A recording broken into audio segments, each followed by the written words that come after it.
karaoke night That'd be great. We should. where we send like karaoke songs to like the either the guests or the listeners, like some of our like longtime listeners, and Yeah, yeah, that'd be fun. Yeah. Uh, New ways to get flagged.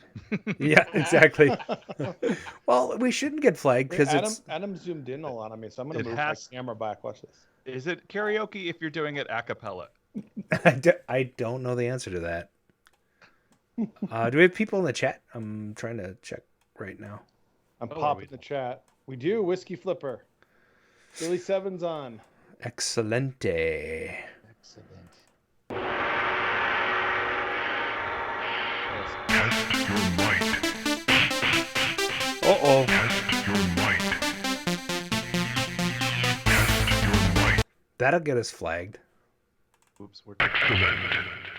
Test your might. And now we're in Twitch hell. Exactly. From one can't go clip. live for another 90 days. Exactly. Actually, I think we're allowed to go on Facebook now. I think wasn't it June? I think it was June. I didn't know we were kicked out of it, so I don't really. We should, yeah. like, We were try to totally get kicked out of on every streaming. we were should kicked just- out on remember April 1st I had to pivot. That was the worst. That episode's not What did you do to get kicked off of Facebook? not Oh, Facebook. YouTube. I'm sorry, YouTube. Did I say Facebook? Yeah, I was like, dang, he showed us. I'm like, wow. Yeah. That's Well, I actually just took pictures of myself nude and posted them, and Yeah. that's how we got banned on Facebook. Immediate flag. Yeah, right. Excess skin was detected. I posted a picture of David Hasselhoff with puppies. Uh huh. Hey, Then you flagged. know what I'm talking about. I don't know. Uh-huh.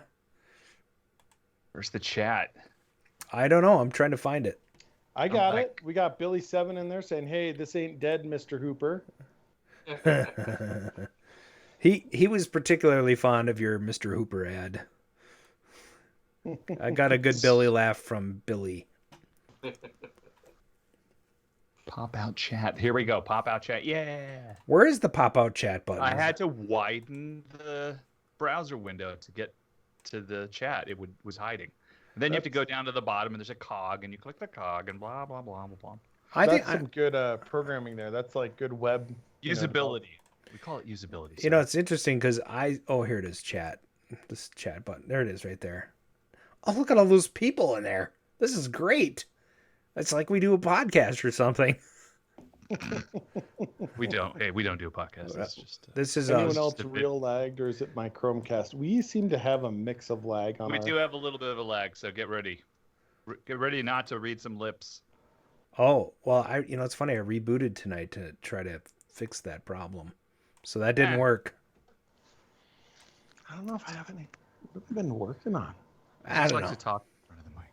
I want to pop out the chat. I can see the chat, but now I want to get rid of me. Zap. I've gotten rid of me. What I'm gonna love about Ted Hooper being on the show is he's gonna be in the bottom left corner of his screen. He's just hiding out in the corner. He's like it looks like he's leaning on Brian on his shoulder. He's like, Aw, wait, oh, Brian, I love you Right so there. much, Brian. Now he's No, it's this side. he's straightening it up. He's straightening right up. Oh, Jobber Ruger. Who the hell is that guy? Jobber Ruger. Is that Chris Graham? Yeah, but I have to pretend I don't know who it is every week. oh, the drinking started. Well, Twi- Oh, no, nice. no, it's too late. I got 1554 Oh, what do you- tap the other day. That was awesome. I mean, this is grape juice. What do you got? Bourbon? Sweet.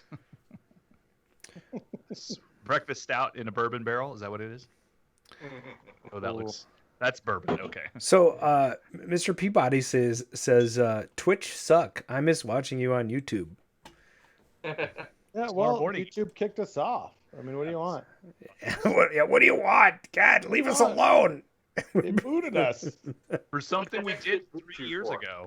I know it was in 2017. They freaking, I wrote UMG like I don't know how many times. And those asshats would not fix it.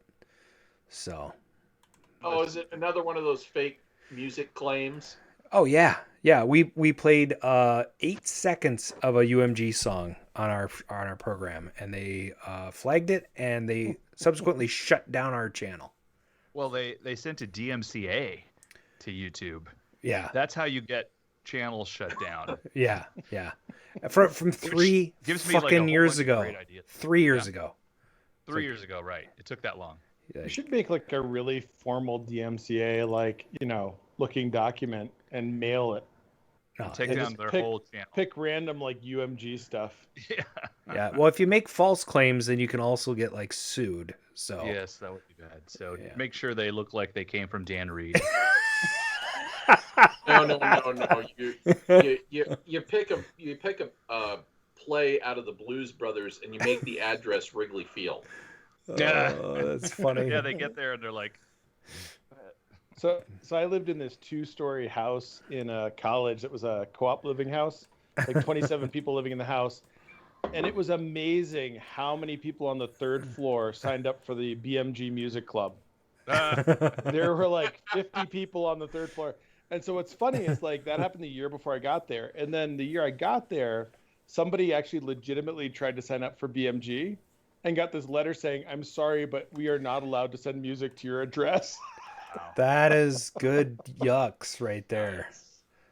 and That's there's a classic. movie. I think Janine Garofalo is in it, and she says that the BMG Music Group has like a hit squad looking for her for some reason. So, man, I think that's. Oh.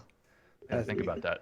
We had this letter like framed and on the wall, and it was like Wow. BMG sending their lawyers, be aware.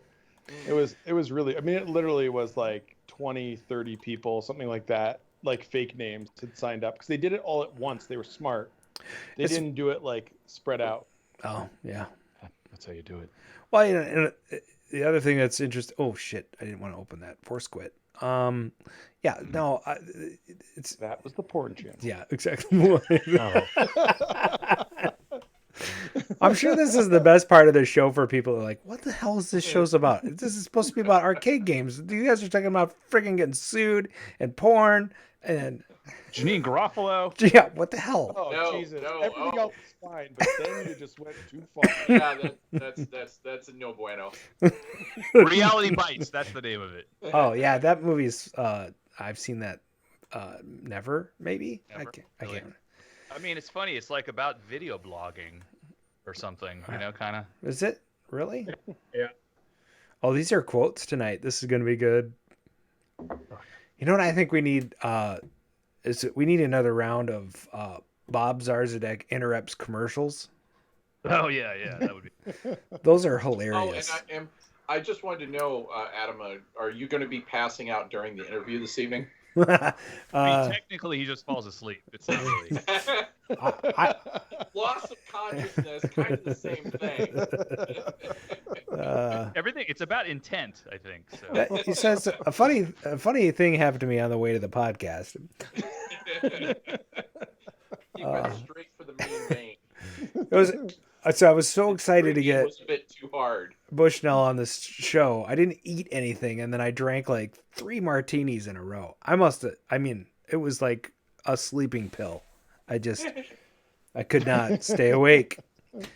Yeah. It was bad.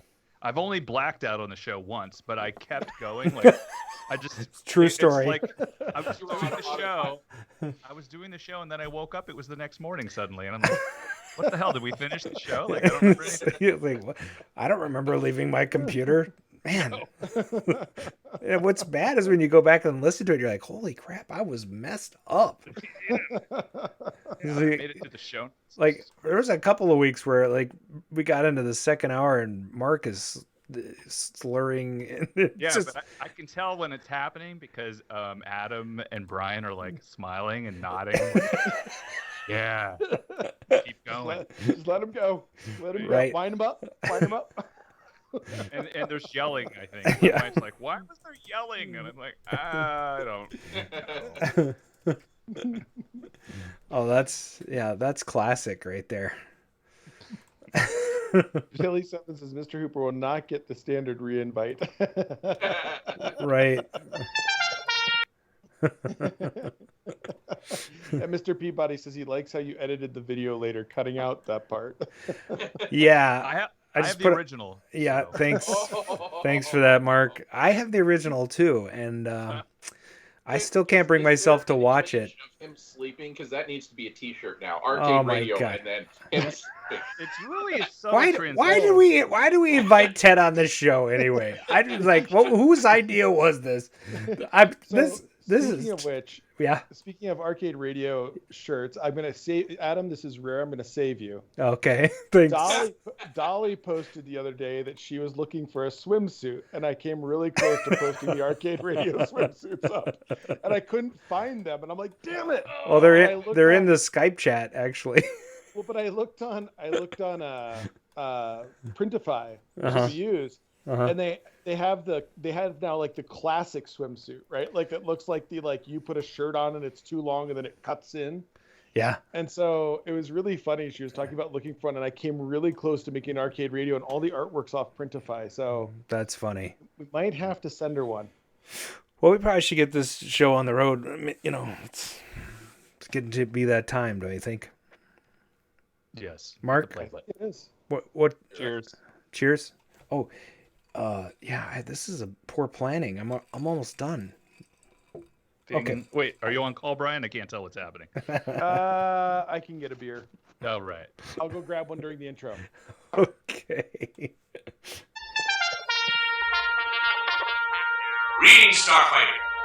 You have been recruited by the Star League to defend the frontier against Zur and the Kodan Armada. Get ready. Prepare for blast off.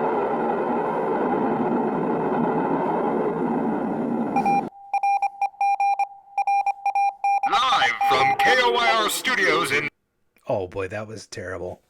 Let's try that again. Somebody stepped on the board. Oops. Psych. Psych. live from KOIR Studios in Minneapolis, Minnesota. This is Arcade Radio. Beware, I live. Run, run, run.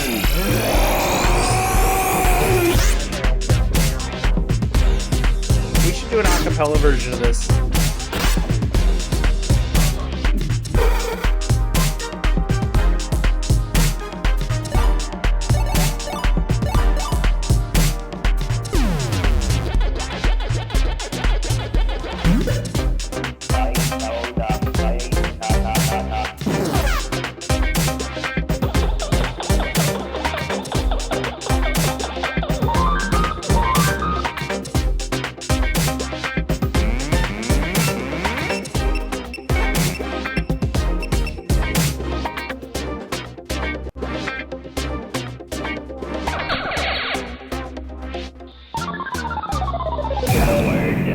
You survived. Of course we survived. Hello, and thanks for listening in from the Arcadosphere. This is Season 5, Episode 17 of the Arcade Radio Podcast. Today is Thursday, June 10th, 2021, and the time is approximately 7:29 p.m. Central Daylight Time. I'm your host, Adam Bottlicker. I'm joined by my co-host Mark. It's like kissing my brother Shields, and Paradise Arcade Shop proprietor and Terminator cosplayer Brian Thurston Howell Armitage III. And joining us tonight, builder of a custom Starfighter. Did I say Starfighter? That's what I did say. Starfighter arcade cabinet based upon the game seen on screen in the 80s film The Last Starfighter. His knowledge of Williams games is legendary, and he's got a passion for collecting and restoring rare games, just like Brian. Ladies and gentlemen, a round of applause for Mr. Ted Hooper. This is a golf Cheers, clap. Brian. Golf clap. Well done. Well done. Hey, So, Adam, we're black. What do you mean we're black? we're There's not no on video. There's no video. How about now? You got rid of us. Wait, when did we go out? I don't know. Did the lights go out? Were we still talking? We didn't come back after the intro. But we're on now. Do we have to do that again? No. No. No, we They don't. can I hear mean, us. It was just like the old days when we didn't have video. So they could hear us, or they couldn't hear us. Do we know? They could hear us, right? Right, gang? Yes. I don't know. Yeah. Well, they have to. You keep using those words. I do not think they mean what you think they mean. Well, what I like about this show is we're very professional. That's what I like. Says the man with the one up. Oh, sorry. It's really interesting the hate for the one-ups, and there are people that, that listen to this show that have like lots of them. Although I don't like the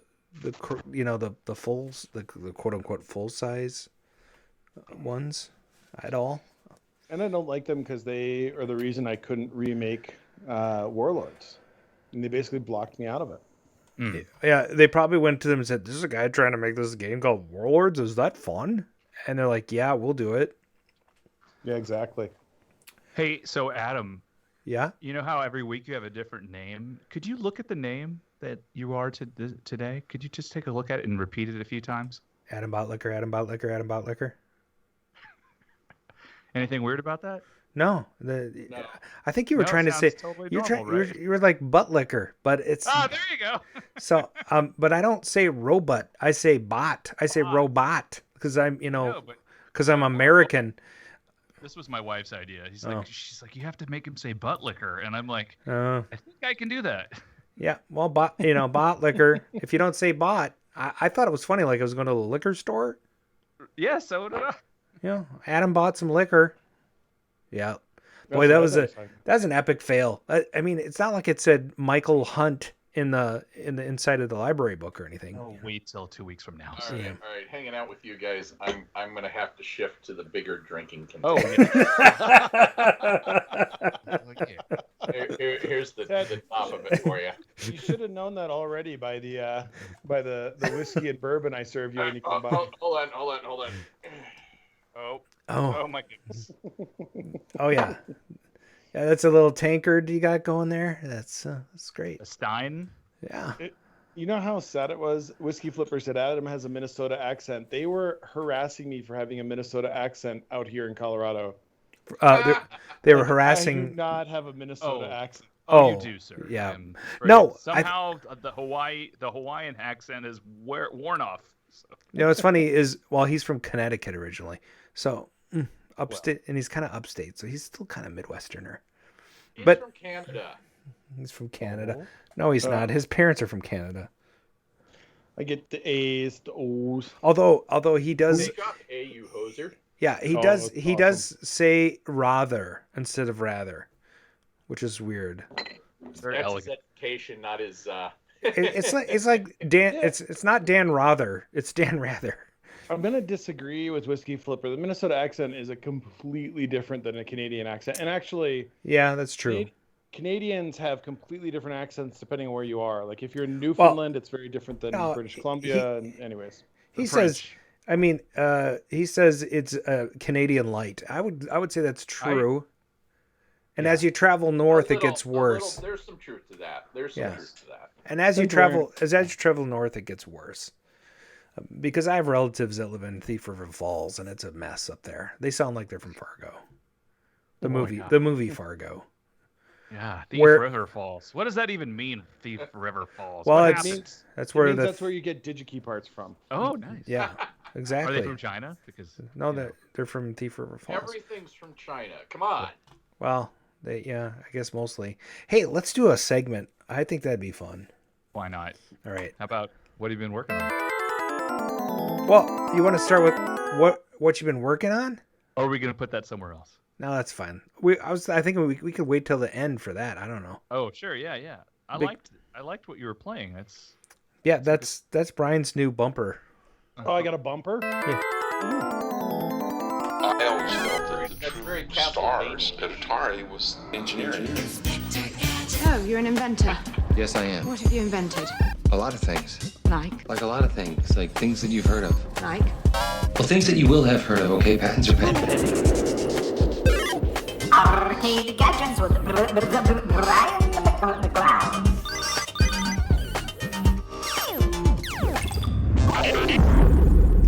And so tonight we're giving this to Ted. Ted's got a gadget he wants to talk about. All right, so I'm in the middle of doing a Black video. Yeah, someone's not on the job tonight. Can you not hear me? What? Yeah, no, They can hear you, they but- can hear you. you're Just right. keep going. Okay. So when you're in the process of restoring a game and trying to match color, it's so hard to do. It's so hard to do because back in the 80s, you'll find that, say, for example, Cosmic Chasm, the shop that ran the artwork didn't use the standard Pantones. They had their own set of masters. Sure. So you cannot match it to the industry standard. You have to match it to the hue they used, and it's mind-blowing how complicated that gets. Well, Now, and that's assuming you can get a hold of like a new old stock, untouched, unbleached piece of art. Oh, hey, there he is. He does it all the time. Proximity is everything. I have a lot of that stuff. Yeah. If they ship it to him instead of you, Adam. Yeah, exactly. Yeah. Turbo sub we'll actually comes throw to that my up house. Yeah. We'll throw that up later. All right. But they came out recently with a new device that a friend of mine in Great Britain told me about, and it is made things so much less complicated, and it is called the Nyx. Nyx And Pro it 2. literally looks like the Pink Panther Diamond except black. Nice. It's got a little lens in the bottom, and what you do is you set this on what you want to take a color sample of, and it blocks out all other light. And now it will not work on a marquee because you have to go through too much plexi, but your cabinet colors, your overlays, your and actually the bezels it's worked pretty good on, but the marquees are just too thick. There's too much change in the color as it tries to read it. I in fact used it on my Inferno over here behind me for control panel overlay color matching. And this thing, it's wireless, chargeable, and it sends the info to an app on your phone. Nice. And will give you the exact color. Now, here's one thing where guys don't understand, where they'll look at their overlay and the one they're getting and complain it's different colors. I can tell you my Inferno, because when they swipe the color across the screen, the purple on it has 3 different shades. Mm-hmm. And it was all the same color when they mixed it. So Sure. it's just how it turned out. So when you do this, always take 3 or 4 different samples of color you're trying to pick up and pick the one you like the best, and that's about as close as you're going to get to matching original. There's a cheap version that's about $150, but I found the pro version, which is like $350, to be much better. Uh-huh. And it's like I said, it's a fabulous little device, and comes on this nice little lanyard so you don't lose it, charges via USB, and talks to your phone via Bluetooth.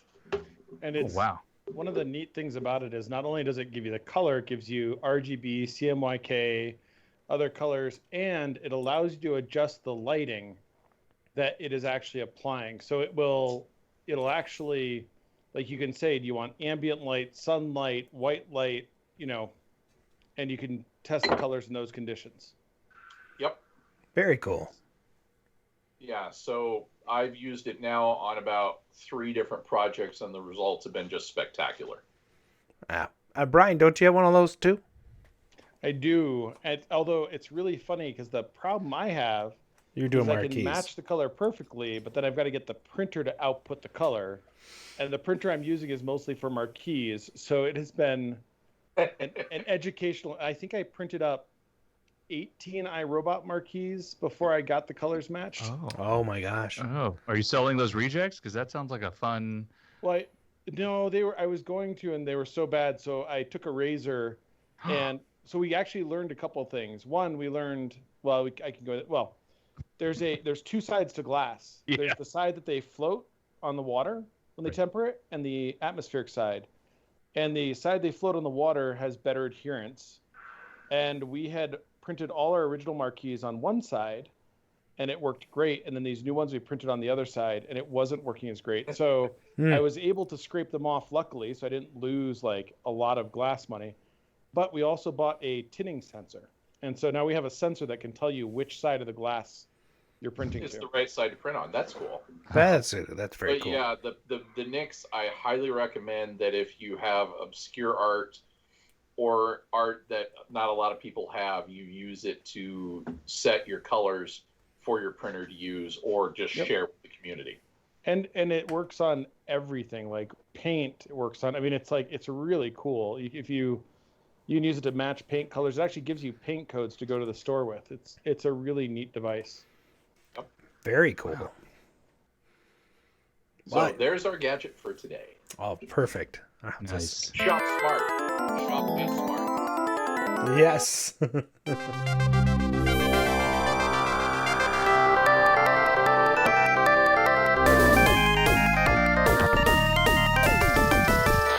The Arcade News, arcades, pinball, industry alumni, arcade openings, selecting, celebrities, world record holders, operators, coin-out, conventions. The Arcade News. We interrupt the ventilated electric. And now, the Arcade News with Adam Stevens. This one is from TheVerge.com. The classic Simpsons arcade cabinet is getting released thanks to Arcade 1UP. I think that's the entire article right there. I love how it's getting released.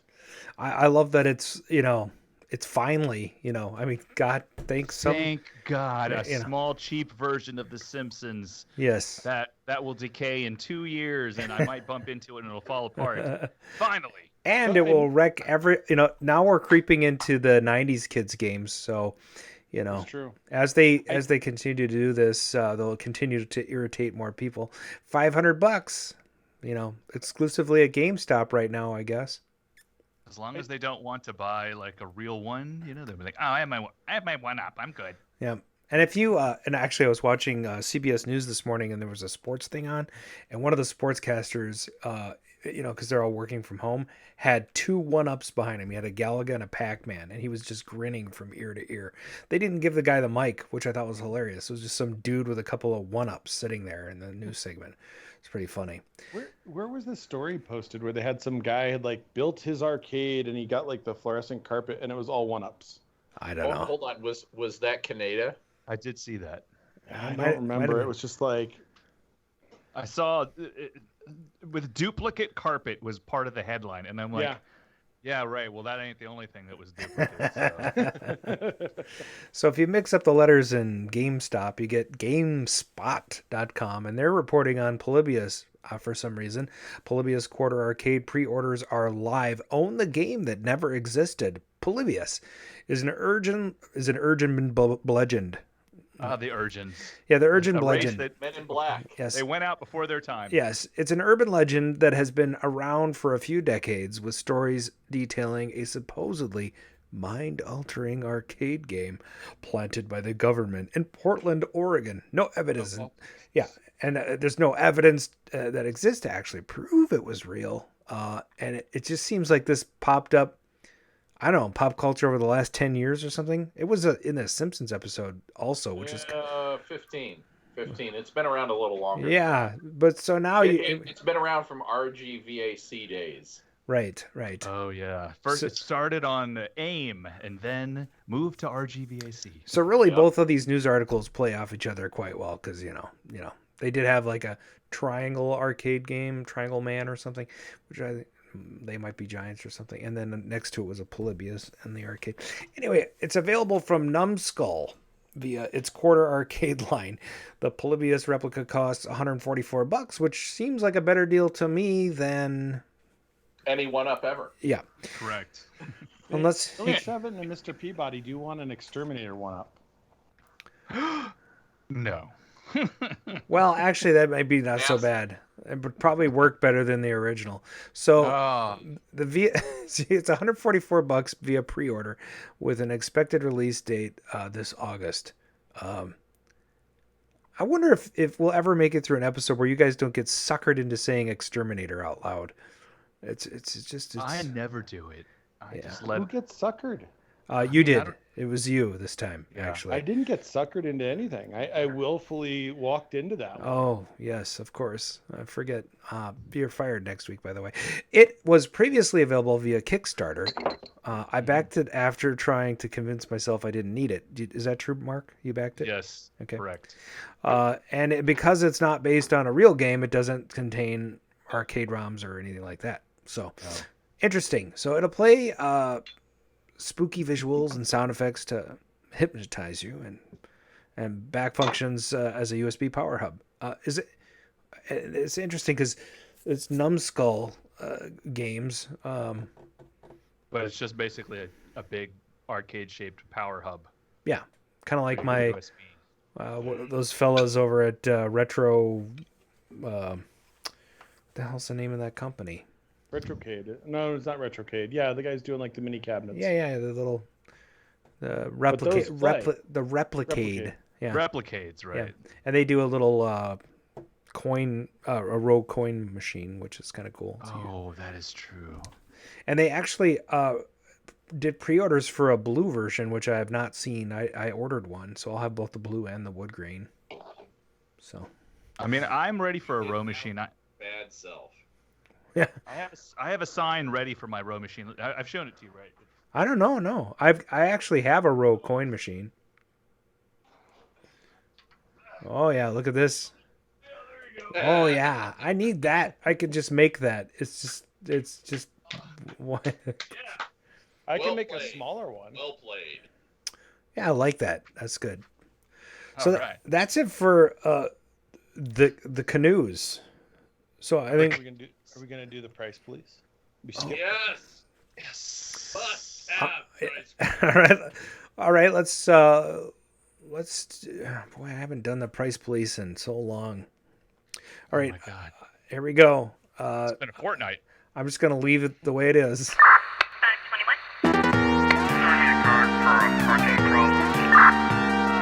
Yeah, there's a problem with the price here. You better send someone over. Car 54, where are you? It's the Price Police with Dan Reed. I need those like lights. So you need RoboCop in there going, dead or alive, you're coming with me. We should just leave this Dan Reed bumper in here permanently. This is homage.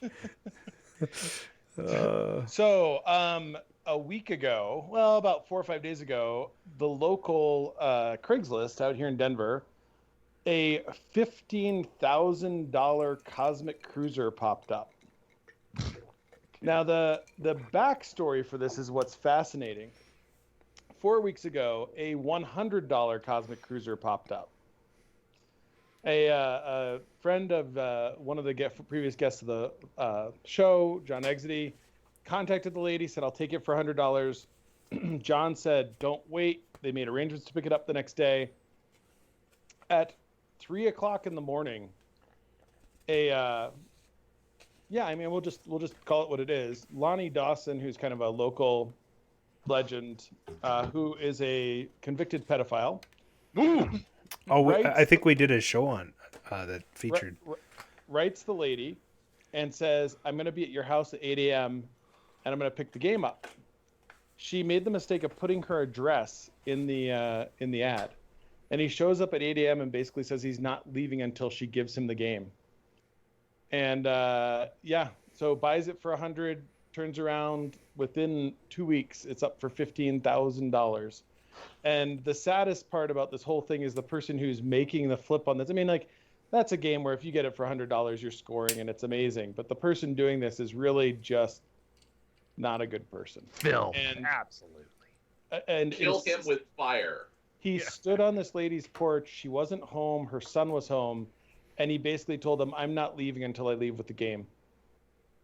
So, yeah. That's my Price Police story. Gross. That's Does everybody feel better now? I feel dirty. Boy, I'm glad I'm glad I screened The that next thing I expect story. Brian to do is sit here and go, and I'd like to introduce you to our premium package. Yes. That's how dirty I feel after that story. It really is. And I tell it, so for two reasons. One, it's a crazy story. And well, 3 reasons. 2, never put your real address in a Craigslist ad. And 4, never use Craigslist. For all of you who are listening, if you make an offer on a game, ask the person when the first time you can pick it up is. Don't ask to pick it up the next day. I always ask them to delete the ad. Yeah. Delete the ad right now. And then somebody in the chat said the homeowner should say, "I'm calling the police and they'll escort you out of there." You know, I think that this, the really sad part is this was, my understanding is this was like a lady in her 70s who just wanted to just wanted this whole situation to go away. That's a giant game too. It's not small. And the other scary fact is, if they said no, he knows where they live and he could come back. Well, I mean, he's a convicted felon, so I mean, if he's trespassing and won't leave, I mean, that's, doesn't really bode well for him. Right. And the other part of the story is, on top of all this, it took him 2 hours to get the game out of the house, and he had to take the frame off of one of the doors to do so. Oh, jeez. So at least he suffered a little bit. I mean, yeah. Well, but then Not enough. And Mr. Peabody said, "Isn't that how you got your ass track?" Oops. Yes, exactly. No, I took the high road on that one and paid more than I should ever pay for a game or will ever be allowed by Susan to pay for. Liar! It's gonna happen again. I had to slightly cut a part of my grass pushing you for that deal. Yeah, you were pushing me on that one. And I will give I have to give Susan some credit. When I told her about it, she said, "Go ahead." So I can't make her sound bad there. She actually she was supportive. That is one of those once in a lifetime buys. Yeah. So that's my story. I don't really have anything that's going to top that. I haven't even. Anybody need to go take a shower? I do, actually. After the show, yeah. Back in '82, I used to be able to throw a pigskin a quarter mile. Back to the cave with Time Runner. Why are things so heavy in the future? Is there a problem with the Earth's gravitational pull? Hello, everyone. Oh, I got a little chubby there at the end. Yeah. I heard TARDIS. There's multiple time machines involved. There is, yes. So Adam, I have a little link that you might want to look at, but I'm gonna talk first.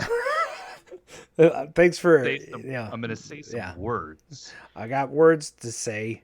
So, all right. Of all of the, it says teen movies, but now I feel dirty saying teen. Of all the '80s movies that crawled out of the '80s, oh, this is gonna sound different now. High School USA was far from the finest, and yet here we are talking about it on an arcade podcast. And why? Because Michael J. Fox and Crispin Glover are in an arcade in the movie. Have you seen this film? I have not. High School USA. Before Back to the Future, they were in it. Before River's Edge. Well, what year? What year is this? Hollywood. I think it's 81 or something. It's. Yeah. It looks like Joysticks era. Yes, correct. Yeah. You so went there. So we have a little scene that we're going to play the audio for you. All right. It's pretty crazy, and you're going to be surprised. Okay, here we go. Okay. Die, Martian swine! Man, this game is the greatest. You know, it's even better if you put a quarter in it.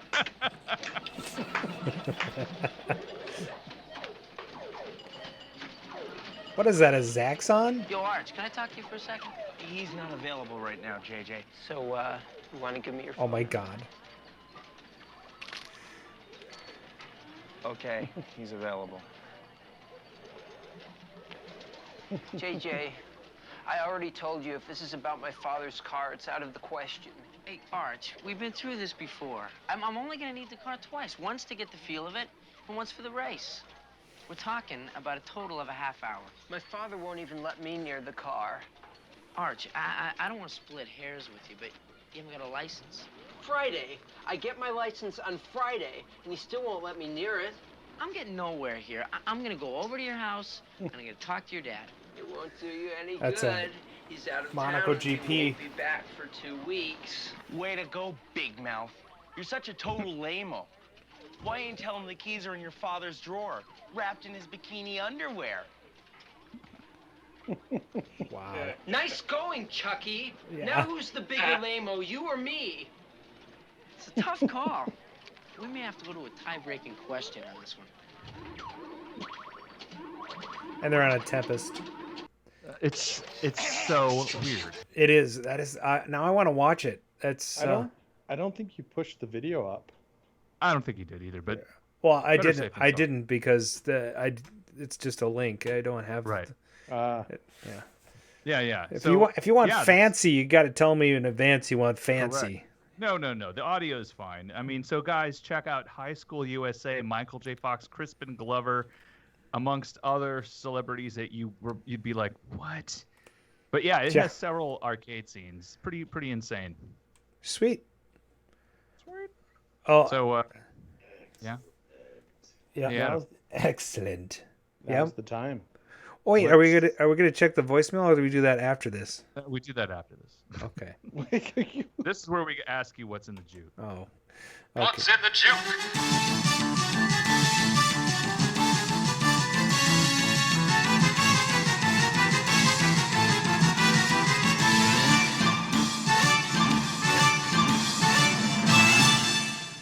Welcome to the Season 5 edition of What's in the Juke. It's the game within a game within a podcast. Today, we'll be playing 80s movie audio clips. Oh. If you can guess that movie title, you receive... Half point. That's right. If you can recognize the actor or the character, you will Half also point. receive... Correct. And guess both the movie and the actor. Full point. Yeah, if you don't know either, please fight it out amongst yourselves.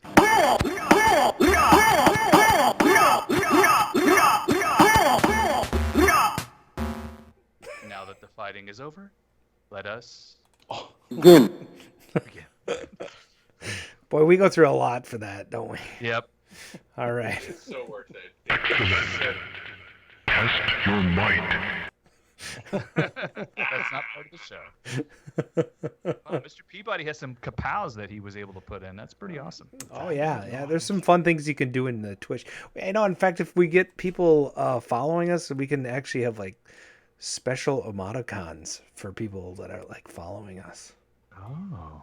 Yeah. Ooh. Like little arcade ones, and we can make like an exterminator one with like just bugs crawling all over the screen. No, you need hands. Yeah, a couple of gross hands that that don't move the way you want them to when you use your joysticks. That's My hands work just fine when I use my joysticks. Yep. Everybody in this family has just gone totally out of limits. That was your first clip, that's your everybody first in the clip. chat. Such a great movie. You should. What's happening? Hot stuff is the better one, though. Oh, yes, of course.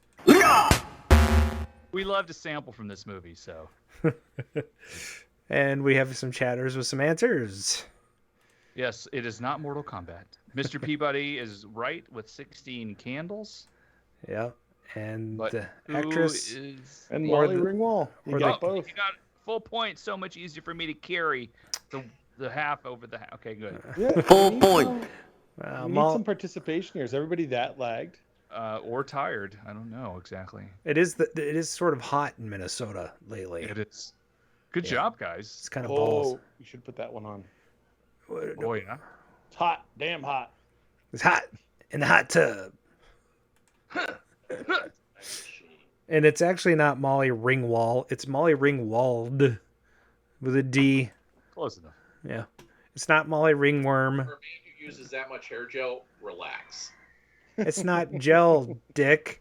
But thanks for being on the show, I mean, Ted. haven't you seen? It's, Are you something just about jealous? Are you just jealous? I mean, come on. Like, Adam you know what? You know what's funny is when I people. don't look like young Frankenstein, so no, I'm not jealous. Oh, your channel's No, about to get Frankenstein. muted. It's just about to just die. I don't know what's happened. We're losing Ted. We're losing Ted. And you know when You some have the little like static things go. when someone's feeling inadequate, they immediately attack someone's physical appearance. That's how they do it. Yep. So I'm sorry your dick is so small, and this is your next clip.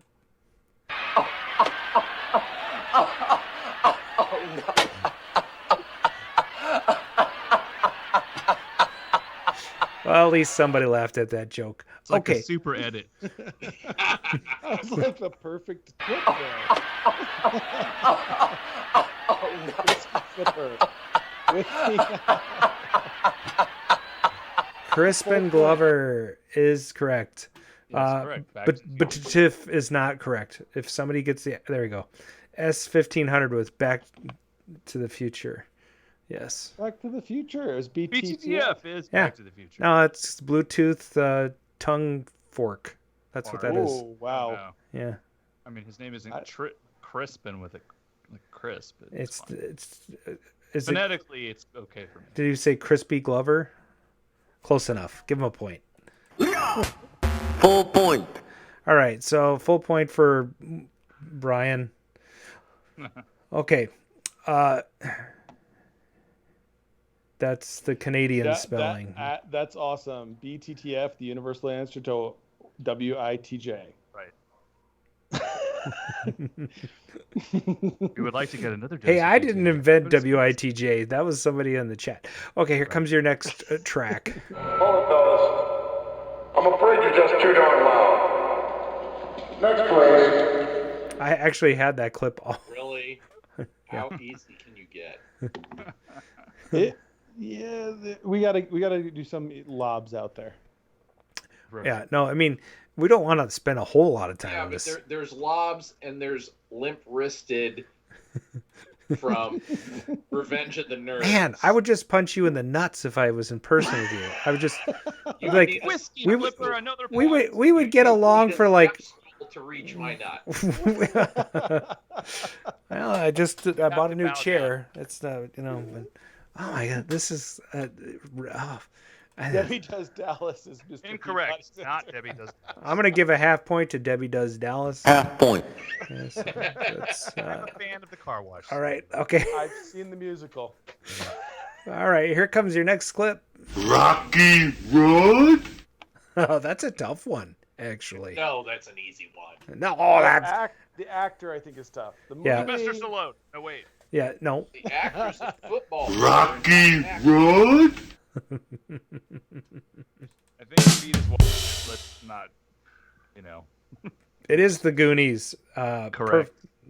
Wrong with the name there. Marlon So, Chambers. No, that's not it. 1500.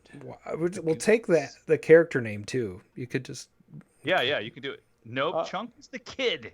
Chunk is the It's kid. not the kid. No, They blank. were friends, however. Yeah, blank loves Chunk. That's Yes. whoever blank is. Hold on. Oh, okay. I hear it. Nope. Can you figure it out? Sloth. Oh, somebody got There it. we go. All right. Nice. Yeah. Good answer. Okay. All right, and the next track Halfway is. there. Yeah, we're almost done. Fear does not exist in this dojo, does it? No, Sensei! Pain does not exist in this dojo, does it? No, Sensei! Defeat does not exist in this dojo, does it? No, Sensei! Mark, I just want to say you're the best around. Nothing's ever going to get you down. Mostly, right. I mean, Ted, you haven't had that much to drink. You're falling off the screen. Ted, we've been trying to reach you about your extended car warranty. And I believe we mentioned him earlier in our talks, Brian. That is Brett. Oh, that's right. Who's Catwoman? Oh, I don't know, but I need to find out. Catwoman Peabody got 38. Karate Kid. Wow. Hey, that's pretty good. Karate Kid. No, it isn't. Yes, it is. No, it isn't. Yes, it is. Give it to Jabra Rugaga with Cobra Kai. Not Marilyn Chambers, but Half point. We get a half point or a full point? half point for him and a half point for Mr. Half point. All right. So we have. Karate Kid. How are we looking in the scores? We only have 3 left. Well, I'll tell you the scores. Whiskey Flipper with 2 points, Mr. Peabody with 1.5, S1500 with 1, and half point. Just totally blotted that out. Okay, here comes your next track. You think I'd at least rate a Michelob. Don't be an ingrate. You're calling me an ingrate? I never asked you to do it, Lane. Friend doesn't have to ask friend. Do something like that. Oh my God. So good. I've never even heard of this. What? No. You've Yeah, but see, I'm not a BTTF guy, so I'm, But it's not a BT. Oh, it is not a BTTF. No, but It is I mean, a freaky ass '80s movie. I know, but you probably only know about it because of the actor. No. It was like I was watching. Well, I worked at Blockbuster in 1988. Oh, yeah. Oh, there you go. My buddy's like, Hey. "Dude, you gotta rent this." I like him more already. Arcade Whiskey Flipper got Kristen Glover. Yes. Crispin. Chris Glover in a very serious drama. Yeah. But it's so full of Crispin Glover. Like I found this set of samples online. It was like 90% Crispin Glover because he says crazy ass shit in the movie. It was not a blockbuster, I'll tell you that. Yeah, no, it was a Hollywood video. Yeah, so yeah, that this would have been the lead review on Siskel and Ebert, so they could get it out of the way, you know. Oh. So, nobody can type it fast enough because that's nice. Yeah, nobody got the name of the movie. No. Everyone said, Revenge of the Toxic Avenger. yeah, so we get a half point for Whiskey Flipper. Half point. And then that's called River's Edge. River's Edge, everybody, go see it. All right. It is bizarre. All right, I know this next one, unfortunately. It's not Marilyn. Hello. Oh, no, not now. 'Tis only but me, my love. Please, you'll let everyone know. What, that I love you? I'd shout it from the highest hill. Shh, please don't. I know you think me the fool, but at least tell me your name. Linda. Linda Lee. Linda. Lovely Linda Lee. These roses pale beside thee. Oh my God. Oh. Well, thank you, but And sweet chocolates for my sweet Linda. Oh, the CW did such a better job of this. That's CW really does sad better to job say. at nothing. I mean, That's really sad to say. Yeah. you know, I remember seeing this in the theater, not believing it was made by the same people who made, the other movie. Well, it wasn't. That's why. No, it was. No, it was the producers, the The South producers, correct. Yes. Yeah, they had nothing to do with making the directors. movie. Yeah. Don't badmouth the Highlander, Billy Seven. Don't you dare. Not Fast Times, not Highlander, not. Oh, and I'm actually finally looking forward to the Highlander remake Oh, yeah, I heard about that. I'm not. Who's gonna with be? Henry Cavill. Oh yeah. Yeah, I could do that. Yeah, it was funny. I'm down for that. It was interesting. Somebody was complaining in the geek, Facebook group I'm in that they're like, "Oh my God, I can't believe why are they giving the role to a British guy?" I'm like, What finisher Holland for Duncan? yeah, it's like okay, just so you're aware, the first Highlander was frickin' French. Oh, I didn't see that one. Christopher Hey, Lambert. What? Since no You need to leave right now. That's just wrong. What? Supergirl Helen Slater. Helen Slater. Yeah. All right. Did anybody get anything for that? Or? No, everybody sidetracked. All right. Cool. Here comes your last clip, and that's a good one. Wow. What a view. To a kill. Oh, that's a hard one. So there's a Family Guy where every time somebody says the name of the movie, Peter Griffin goes. So every time I'm in a movie with my wife and then somebody in the movie says the name of the movie, I do that as loud as possible. Dude, you are so like the non-dog version of Brian. You are just Brian from now on. Oh. So that was not Indiana Jones, nor Godzilla, nor Indiana Jones. What the F? Why are people saying Indiana Jones? I don't know. I think it was because of the swelling Grace music. Jones. It was Grace Jones. Yeah, that is correct. Grace Jones and Christopher Walken, but he has one word in that quote. Right. And they do actually say the name of the movie. Has nobody typed it? Does nobody want a half point? What a view to a... Yeah, there you go. There we go. There you go. Half point. All right, so that was good. With that, Whiskey Flipper has pulled into first place with 3 points. Mr. Peabody has 15, tied for second. And Chris, a.k.a. Jabba Rah, with 0.5. Excellent show, folks. Nice work. Oh, wait, no. Game. Excellent game. Of course the show's great. What am I saying? So, It's time to check So the voicemail. oh, somebody called us? Yeah, let's check it. Thank you for calling 612-548-GAME. This is Arcade Radio. Please leave your message after the tone. Hey everybody, it's your buddy, Bob Zarzadek, control panel expert and technician. Hey, I've got a cool video vaccine last week. It's awesome. I just wanted to tell you a little bit about it. I'm an impatient man, so I went ahead and I got both doses at the same time. They didn't want me to do that, but as it turns out, Walgreens and CVS do not like each other. I feel super weird now, but I hear that's normal. I was hoping that these rumors about, being magnetized were going to be true, but as it turns out, the only thing I can get to stick to my skin is chewing gum and beef jerky.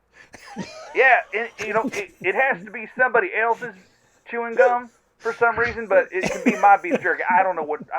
Anyway, yeah, I'm sorry I haven't been able to call into the show for a few weeks, but, as it turns out, you can't take your cell phone with you on a tubing trip and not expect it to fall out of your panties, Yeah. I call my swim trunks panties. I'm not ashamed.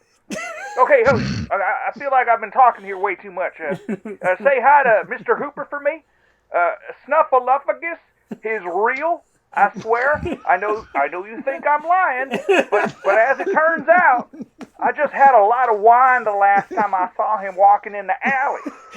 Yeah, but, it turned out it was one of those furry fellas dressed up, as a fox, and I think his name was Casparella or something. Anyway, yeah, hey, I think this is my time to leave, so see you next week. Zarzadek out. Wow. Well, that was a good one.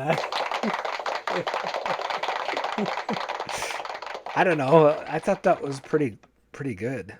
Yeah. There were a lot of as it turns out into that. I didn't realize it. I think he was like 4 deep into that.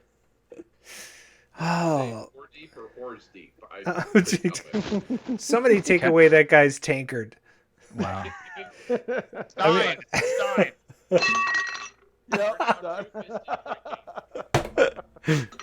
That was a sound effect that I didn't expect. I did not do that. That was good. That was really good. Oh, the top fell off. Oh. So somebody left a message. Early 7 saying that somebody check the actual voicemail. Check the voicemail again? Yeah. All right. Deck has an easy in for these things for some reason. It's funny because the Google Voice thing, sometimes things show up in there and sometimes they don't. Because I have 2 phone lines. You know what?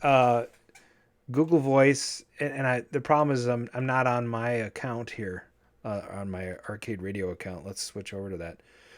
All right. Here we go. Tell you my Michael Jackson story. Okay. Wearing really loose shorts, first of all. Oh my God. Second of all. And Brett says that Zarzadek sounds like somebody that lives in a van down by the river. I'm Drives afraid. a white van. When I haven't screened these, I'm a little worried. Oh no. Thank you for calling 612-548-GAME. This is Arcade Radio. Please leave your message after the tone. Hi, I heard this is where I pre-order my Exterminator 1-Up. This is Larry Eldridge, and my credit card number is 469-262-334844. Expiration date 8/26. Super secret VIN code is 212. You can mail it to Paradise Arcade Shop in downtown Minneapolis. Thank you. I'm so excited that you're making this. I look forward to getting my product. And have a great day. Thanks, man. Bye. Oh, my God. I might have to play that on the greatest hits. That's a good one. It reminds me of have you ever seen that tweet where this like lady posts, it's like blanked up, where she's like, yeah, some dumbass stole my credit card number. Here, joke's on you. They gave me a new one, and tweets out a picture of it. Okay, I think I have another voicemail that I didn't see in here. Okay, here we go. Thank you for calling 612-548-GAME. This is Arcade Radio. Please leave your message after the tone. This is Karen Miller. Hey, so sorry if you were in the middle of something. This is Karen Miller calling in from legal. I just wanted to follow up with you to see if you got the correspondence we sent you in the mail. It looks like you were pre-qualified for brand new debt settlement programs. Due to everything that is going on, you do not have to pay back your outstanding debt. Give me a call back directly so we can connect you with our attorneys. My number is 727... Hang up! Wow, I don't know what she wanted. But whatever, I don't have to pay it back. Why did you cut it off? It's debt collection. It's debt collection. There could have been more, man. Yeah, I get a lot of those calls. She was gonna give her OnlyFans at the end. Damn it! Exactly, she was hot. Karen, you sound hot. Adam's like, what's an OnlyFans? Oh, we've discussed that here. Use your left or your right hand for. Oh, this is. Oh my gosh, this is. We're going so far down the tubes. I have an in this OnlyFans episode. of pictures of all my arcade games, but I have no subscribers, so I don't know why. Yeah, did not Brian forewarn you? I'm a sailor. This is a giant sausage fest. Oh, you know what's really funny? Excellent. What's funny is that you're not. I think you're maybe keeping up with Eugene Jarvis. That is the world's best compliment right there. You gotta go for round 3 with Eugene. Yeah, we do. That was fun. I still have the clip where he says, "Anybody gonna listen to this anyway?" And I love playing that clip. It's hilarious. Oh, okay. So that was some fun voicemail tonight, guys. That was good, right? I think it's time for the next section. Oh, we do. The outro, right? Yeah. It was great. Here we go. Thanks for being on the show.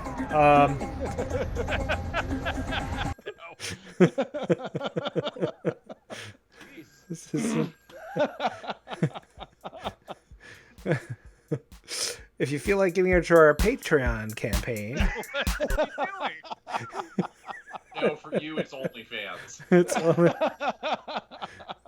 swipe left. Swipe left. Okay. Yeah, the next section of the show has something to do with interviews or something.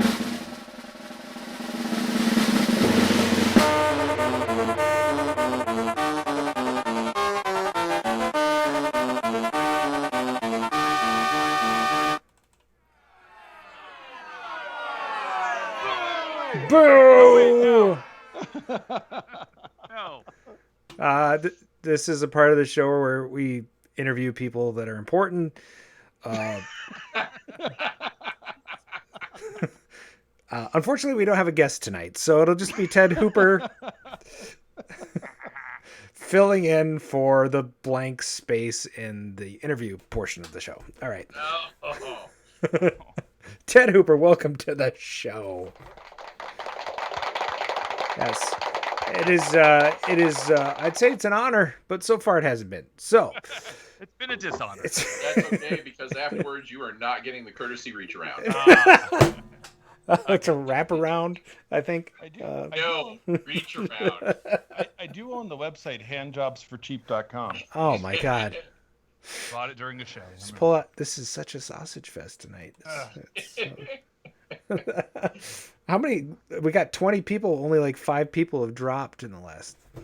We're picking up people, actually. That's because they're all like, dudes, you got to get on. They're totally hammered and talking about dicks. Oh man, finally. Here we go. I'm not clicking on that. You can't make me click on that. I won't click on it. I'm clicking on it.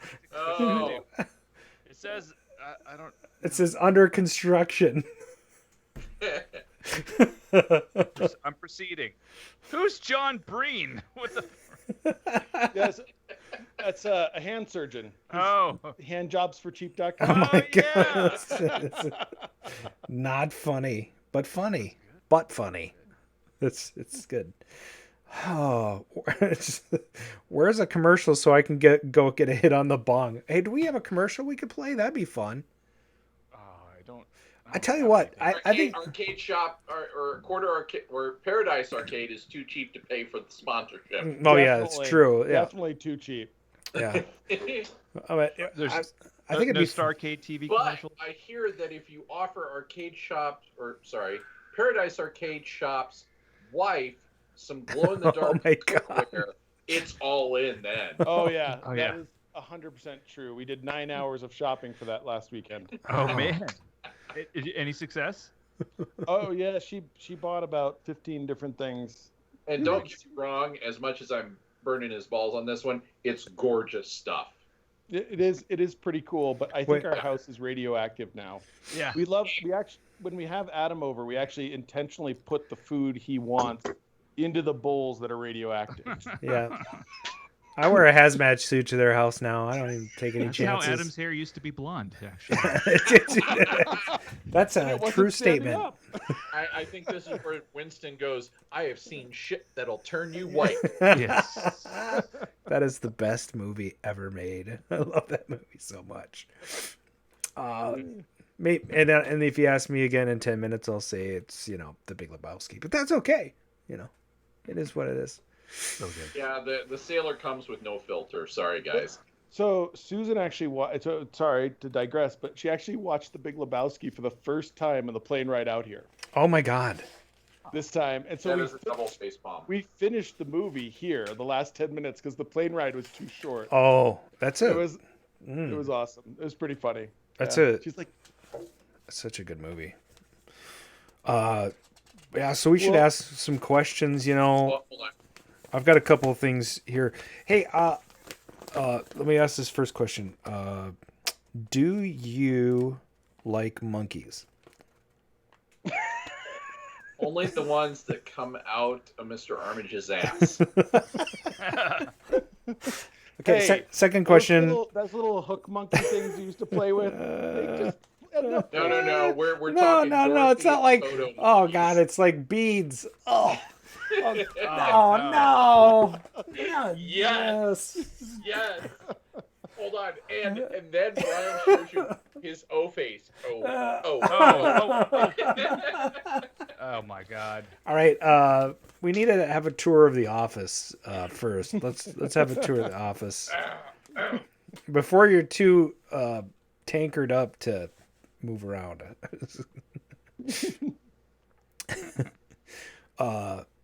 Yeah.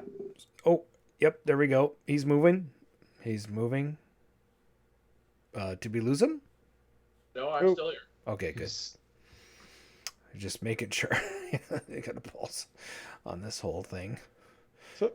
So let's get some background here while it's good. Ted, what got you hooked on games? So I come from what I refer to as a cornfield prison. Yes, there are lots of stories to go with that one. I grew up in a small, tiny little farming town in western Illinois, and literally nothing but corn as far as the eyes can see. And I think Adam is showing us his anus right now because his screen went black. Oh yeah. Wow. Yeah, that is actually the best. I want to see tonight. I think I saw a monkey. Brian, quit sharing your monkeys. Come on. And the first 3 games I ever played were at a roller rink in the 1970s. And it was Asteroids, Stargate, and Pac-Man. All next to each other. And I was so small at the time, I needed the roller skates to be tall enough to play them. But I put that first quarter in and heard the Jaws theme playing in Asteroids, and I've been hooked ever since. That's awesome. What was the first game you actually bought? That would be Sega's Star Trek arcade game, the Vector arcade game. So for those pussies, what was who are the so first afraid to working own game? a Vector game? What was the first working game? Yeah, not the that broken you ever bought. Hold on. You were talking over each other. I didn't get the question. What was the first working game you ever bought? Working. It was working? That's great. It was working. No fires. No fires. It has been working since 1996. Wow.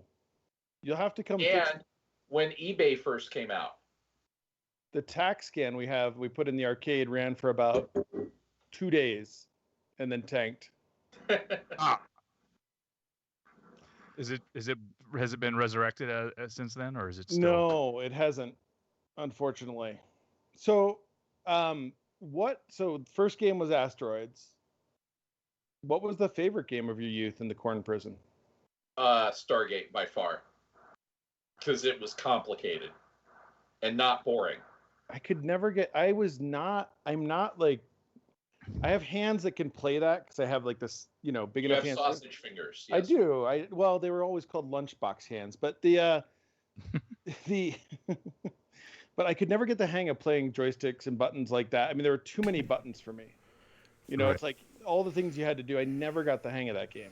Well, Exterminator. I was a little different kid. In the third grade, I had a college level reading ability, and I could do college level chemistry. So the simple games were really boring for me. And Stargate, which is the harder version of Defender, was just input city with lots of controls and a lot of finesse. So to really learn the game, you had to learn when what ships came out, who was trying to grab your guys, and before they got sucked up and turned the ship into crazy, how long did you have before they bottomed out on the ground and exploded? So there was so much going on. It was the first game that there was enough to keep me interested. Awesome.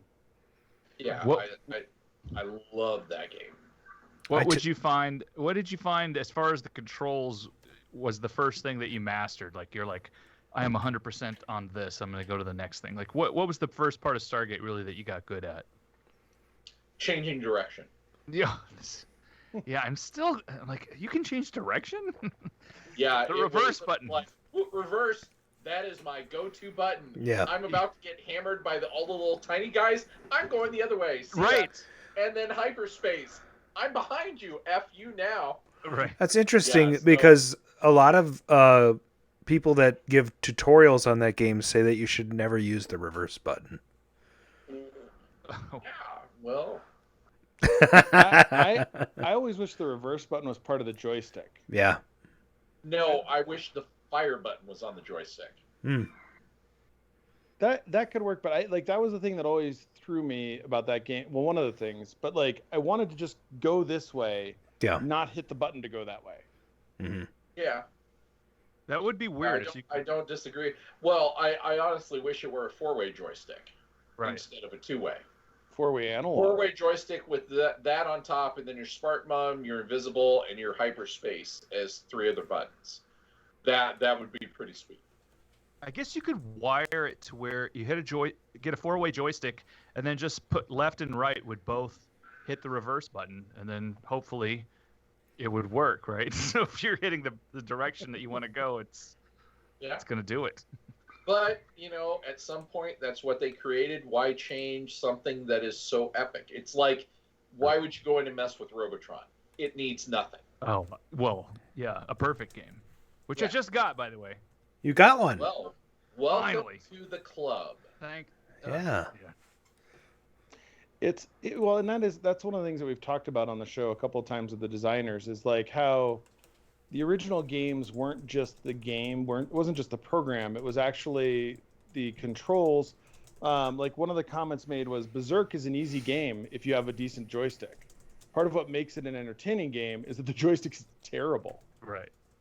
And so it makes the game actually complicated. You put a high performing joystick in there and the game's like, I can run around and do this.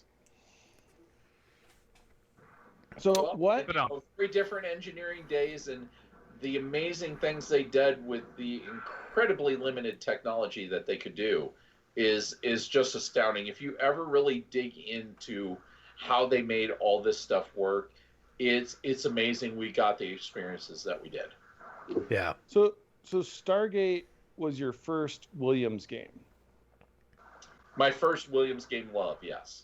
So which game was your first Williams game to play then? No, actually, Stargate was the first one I played. Okay. Yeah. First love. Were you surprised? So that set the bar pretty fucking high. Right. Yeah. And did you find Defender afterwards, like as a after? Yeah, it was like, really? Really? Brett bringing says this? Brett says Defender's better. That's Yeah, Brett likes NASCAR. Let's make a left turn. Oh yeah. I like this guy. He's got a quip for everybody. So what was this? So you really got into Williams, which is awesome. What was the thing that drew you to Williams games? Like, why Williams? Why not Atari? I mean, lots of people, had lots of different games going on. So with the Williams stuff, to put it bluntly, their games were more fun. Atari, at that day and time, the 2600 was everywhere.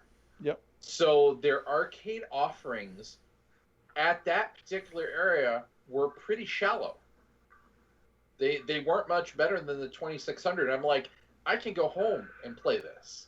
Versus the experience I got with the Williams games, which seemed, Robotron, Joust, Sinistar, three of the most epic classic arcade games, and Atari had nothing even remotely close as far as offerings until you get to some of the more obscure games that weren't widely released. Right. What's your favorite non-Williams game? The one I'm here for, Starfighter.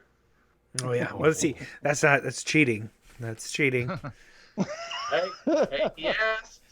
I get the truth. Now it's funny. It's funny you're not here for that. You're here because you're an arcade collector. I think it's really freaking cool you did the Stargate thing, and I will talk ad nauseum to that point. But I mean, that's like it is a crowning achievement in your arcade collecting and restoration resume. So I'm looking forward to that. But like, let's just say back in the day, if it wasn't Starfighter, the game that we all pined for that couldn't have unless you wanted it on the NES, which was a piece of crap, and it yeah. exist. Oh God, no. God, fuck no. Yeah. Kill me now. Do it. I'm here. Yeah, I can't imagine how many kids went and bought that game thinking, I'm going to get the last Starfighter. They put it in, and it's like a really crappy version of Xevious. Yeah. Yeah. But anyway, I digress. So a game that wasn't... So it's interesting when we have a target... non-Williams game. Yeah. Well, I would say after that, one that really captured my attention in high school that my friend and I spent like all our lunch money on would have been Gauntlet. Oh, that's Atari. We were huge D&D fans, and that game captured the D&D feel where you could work with your buddy or stab him in the back. Yeah. And fuck the thief, kill him whenever you see him. Wow. We had a guy on the show that wrote that game. Right. I've actually written my own levels for that game. Very cool. Oh. Did you make it so it ends? No. Really? Why? Why should the dungeon ever end? You just gotta keep putting quarters in. Yeah. That was the plan. See, Brian understands this. I got in one of my first fist fights over Gauntlet. What? Oh yeah, it was at an arcade. My buddy had put quarters on him. Some guy knocked him over, and I picked him up, and this guy who knocked our quarters over turned around and punched me in the face. Wow. And I looked at him and I said, "That right hook is terrible." Yeah. And did you pummel him after that? What happened? No, actually, it was kind of funny. And I walked away. This was at a ski lodge in Vermont. I walked into the dining hall, My mother was there across the dining hall, and he pushes me from behind. Like I thought he was gone. And I turn around and I put my arm under his chin, lifted him up the wall. I was very athletic at this. This was like junior high. Like lifted him up by his neck, and all I hear my mother going is, "Brian, put that kid down." Oh, this show is very violent. I remember that almost, I mean, vividly, like the wood paneling, the staircase I went, I mean, like almost every bit about. Remember the smell in the room. Is that lodge still there? Let's go there. Yeah, Come on, let's do a show there. Yeah, let's do a show there. That'd be great. Let's go now. It is still there. It's No. Burke Mountain Base Lodge. Oh, wow. Well, right now, I'm going to invite you guys to do an arcade podcast from the Midwest Gaming Classic next year. Not Okay. this year, Yeah, but yeah. next year. Okay. Done. I don't know. Depends on if they're doing it in April or November again. I thought he was talking about diapers when he said that. For a Oh, second, yeah. I'm tired of driving in You can't blizzards. hold your drink, but no, you won't. I'll drive. Yeah, I'll land in Minneapolis, and you can just sit in the back seat. Okay. Hey, Yeah. Brian is a great chauffeur. I'm just going to say that. He drives a good car on two wheels, kind of like Knight Rider on the ski mode. But you'll get there okay. I just lean in and I'm like, get me home. Bum, And it bada, goes. bow, bum, bada, bow. Hey, Mark, did you get that? 7, you got that right. Hey, did you get that TikTok I sent you, Mark, of the Knight Rider thing? Oh, I don't know. When did you send that? Let me look. No, a couple days ago. Do not insult the Hoff or the kit. That's right. So Are you on the Mark, TikTok? Dave? Mark owns a Knight Rider kit car, and We're putting one together. yeah. Oh, great. Did you get the little voice thing? I've had it for 15 years. Oh, that's Road funny. snow. You're So gonna. what season, like front, and what season dash? Like, that's the question we always ask each other. I've actually gone a season beyond the original. Oh, okay. LCD for the display. Okay, I did that as well. Although what's funny is that it still curves around to have room for the cathode, but Right. Well, no, I'm actually doing the which season was the 2 monitors on the left, right? I think it's 2 and 3 somewhere in there. So I'm doing 2 LCD monitors on those, but the main display is an LCD. Oh, okay. Oh, nice. Yeah, so you can actually make it any season you want that way. I like it. Yeah, this was. Super Pursuit Mode Billy 7. Yes. Okay. Yeah. So what got you interested in buying games? What was I know you said you bought Star Trek first, which one of Adam's favorites, but like what made you say, okay, like I want to buy and collect these giant wooden boxes that weigh 300 pounds and take up huge amounts of my house? 300 pounds, ever impressive. It came down to the fact that I've been running my own business. I'm a computer network engineer by trade. I worked in nuclear submarines before that and for Microsoft for a little while. But the fact that you could own these things from when you were a kid, and 20 some years ago, they were not quite as expensive as they were now. My dad was an electrical engineer, so I actually spent my summers learning how to solder and assemble stuff for his business. And I never knew that it would come into play many years later in my life. But the fact that I could own these games that I loved as a kid, and it didn't cost a lot of money, especially if they were broken. I'm like, yeah, I can fix that. So my business was successful. I was fixing people's networks and computers, and I'm like,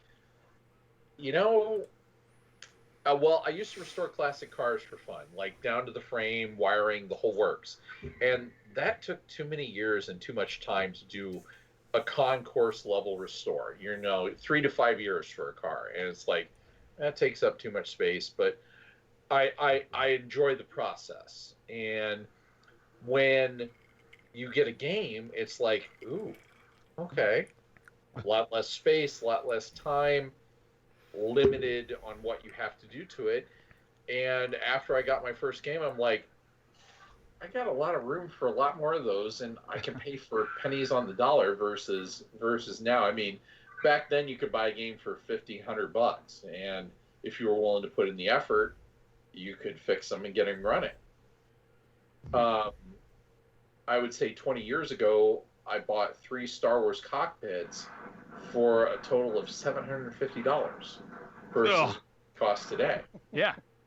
You know, there was a gentleman in Texas who I got quite a few games from, who, because he knew I would restore them, because he only kind of sold to people he liked, and he only sold to people who would respect what he was selling him. Like, here's a game, I'm going to make a lot of money on it. Now, not interested. But I enjoy the fact of turning something that looks like trash into something that the day it came out of the factory. And the generations after us, because regardless of what they've done to Star Wars today, people will still love the original 3, and being able to sit in that game and play it is still going to be fun 20, 30, 50 years from now versus, you know, Fortnite, which nobody 15 years from now will remember. But a Star Wars cockpit, somebody's going to pass that down, and a bunch more people are going to play it and enjoy it and hear the synthesized voice of Luke and Obi-Wan and Han Solo when they play that game. And you can replicate it, but you can't, except in a few rare instances, copy the original. So the one-ups, that's kind of my problem with them.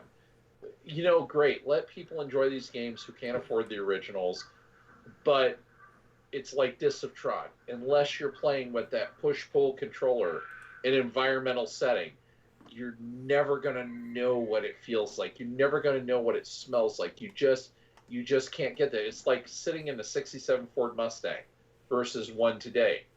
You don't feel the road the same. You don't smell the exhaust. Hopefully not too much.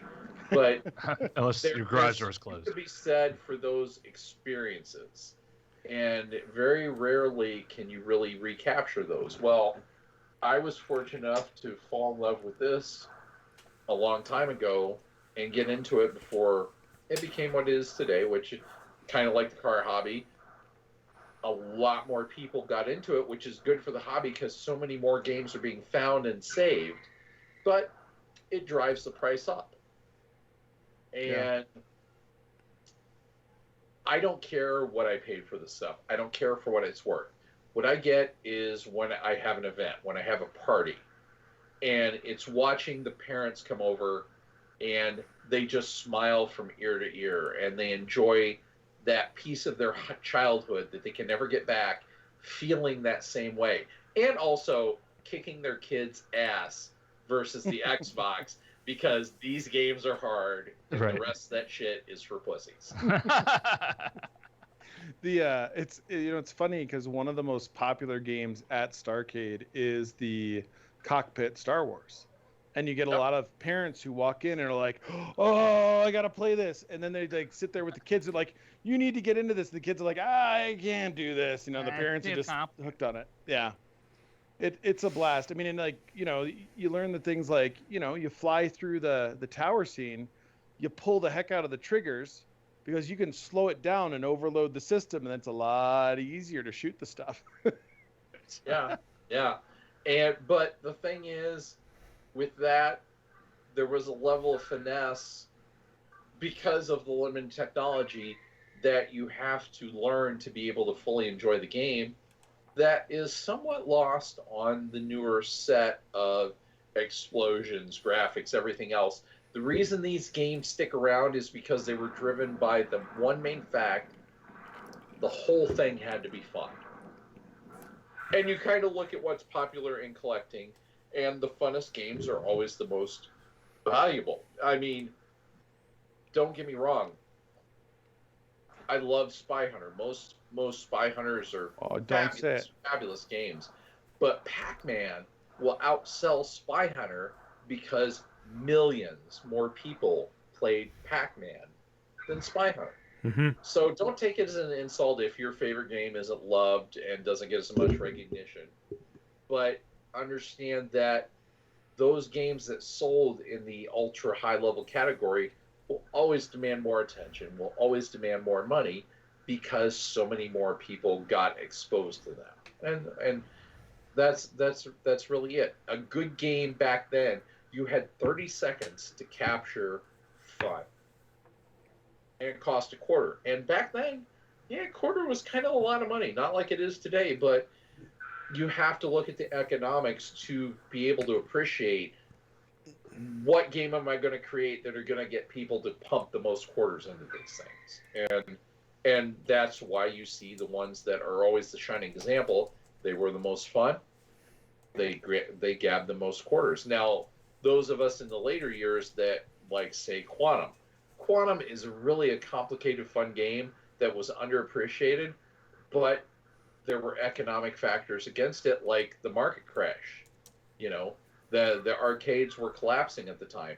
But we can discover these rare games that didn't get a fair chance, that compared to the stuff we're playing now, are like Reactor. Reactor is a really complicated game with great music that was underappreciated at the time, but now demands a premium price because it was so good. Mm. And I've actually I have 3 Reactors, and I can say from Tim Skelly's notes of I've saying, got 10 discs of Tron in my garage, and okay, yeah. I have 3. Yes, I know. Environmental discs of Tron. Yeah. I'm sorry. What did you say? You have 3? If you start each reactor in a staggered step, listening to that music is an experience like no other. Where's the hang up button? I gotta find the hang up button. You keep using that word. I do not think it means what you think it means. 25 cents, by the way, in 1982. Yes, how much now? Is worth 70 cents today. Oh. It's $1. Rounded up to $1. Right. Let me see how much Bitcoin's worth right now. 36,000. Not proud. Okay, good. You still can't play an arcade game with a Dogecoin. Nope. No, you can't. No. Well, you can. You could buy the game. Right. Yeah. Hey, you know, when you got, you know, sort of enamored with Stargate, where did you go? Like, what was that arcade? Yeah. And was it nearby? It wasn't an arcade. It was a roller rink. Oh, yeah. It was one of the largest in Illinois, and the one in continuous operation since its inception. So still there? Yes, and still in operation today. And have you perused the games that are still in play, or I'm assuming that Stargate's long gone? Stargate's long gone since then. It's all redemption games. Yeah, I kind of try to avoid going back there. So sad. Side note, our roller garden here that has been open since the 60s shut down in St. Louis Park.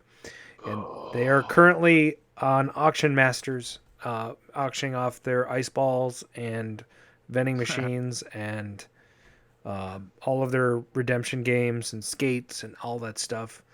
But my girlfriend and I used to skate there when we first met. And it is gone.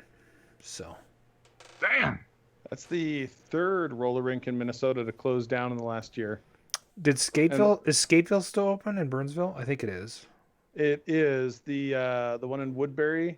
Yeah, it's been around for the last, I think, 45 years. And then the one in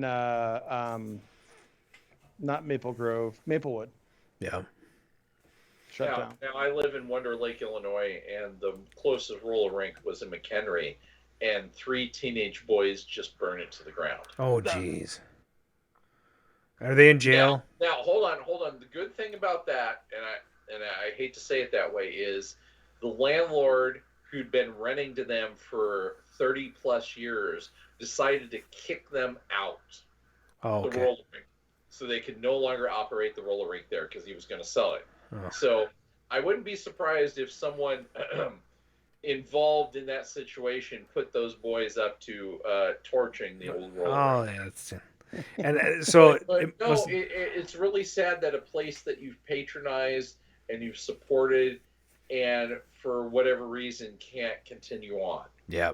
No, and the thing you have to remember is those memories that you have, connect with the people who have those same memories and enjoy them, because there comes a time where they'll never come again. I mean, other than the barcades and the few examples of successful arcades today, they're going to get fewer and fewer. So get together with your friends, make a trip to an arcade, enjoy that time even as adults, because at some point it will never come again. We're fortunate that there's so many of us that have saved and preserved these games and tried to help each other out, that we can continue these memories on until this day. Yeah, I appreciate that sentiment as well. And when I have people over at my house, at least all of my games run on tokens. So there's an experience that the kids get to. Well, I really enjoy watching the younger generation like understand the relationship of money and an arcade game. Yeah, exactly. Mark's pushing his vibrating bed business right now. And I give them all. I'm going to one-up him because all my arcades run on Aladdin's Castle tokens. Oh, nice. Oh. Yep. Boom. I have a is that a .884 mechanism for Aladdin's Castle? I thought it was 0.75. It could be. Mine are .900. So I got to give Adam a shout out there because Adam has some pretty badass tokens for his arcade. He had his own made, the Tron Cycles, and they are sweet. Yes, I have some. Can you please send me one, because that is awesome. Here's the original. A little lower. There we go. Hold still. It has to be in front of the camera. Yeah. That's the. Hold on. Okay, Arcade Ted's going to run to get something. I'll be right back. And then I have the new ones, which have are COVID tokens, basically. They say 2020? Yep, they do. Dude, you should just say COVID token. Yeah, actually, that was kind of the joke last year. I don't have any in here. It is. I will say it's really sad. I went, turning on my arcade now because I'm not home this year, so I'm not working on it. We haven't had it on for any parties, so I haven't fixed anything. So like every time I turn it on, it's like, what game's not going to work today? Sure. Yeah, I was going to offer Brian, if you want me to come over and level your pinball machines and do a couple of easy things like I'm home in 7 weeks. Yeah. Oh, it's going to be a year? That's it? Yeah, it's crazy. I cannot believe it. Yeah. It's this wonderful 465 square foot apartment. So Susan came out last weekend. I'll do a little intermission here since Ted's gone. I hired cleaning ladies to come clean the place because it was looking pretty rough. They actually charged me less than they quoted me because they said, they're like, yeah, this place is really small. Yeah. I actually had cleaning ladies come to clean my house once, and they saw the arcade games, and they cleaned it, and they said, we're not going to come back here, so this is it. And I'm like, wait, whoa. Do you want me to just give you more money? And they were like, no more money, no. All right, what do you got? What do you have to show us here? Yeah, what do you got?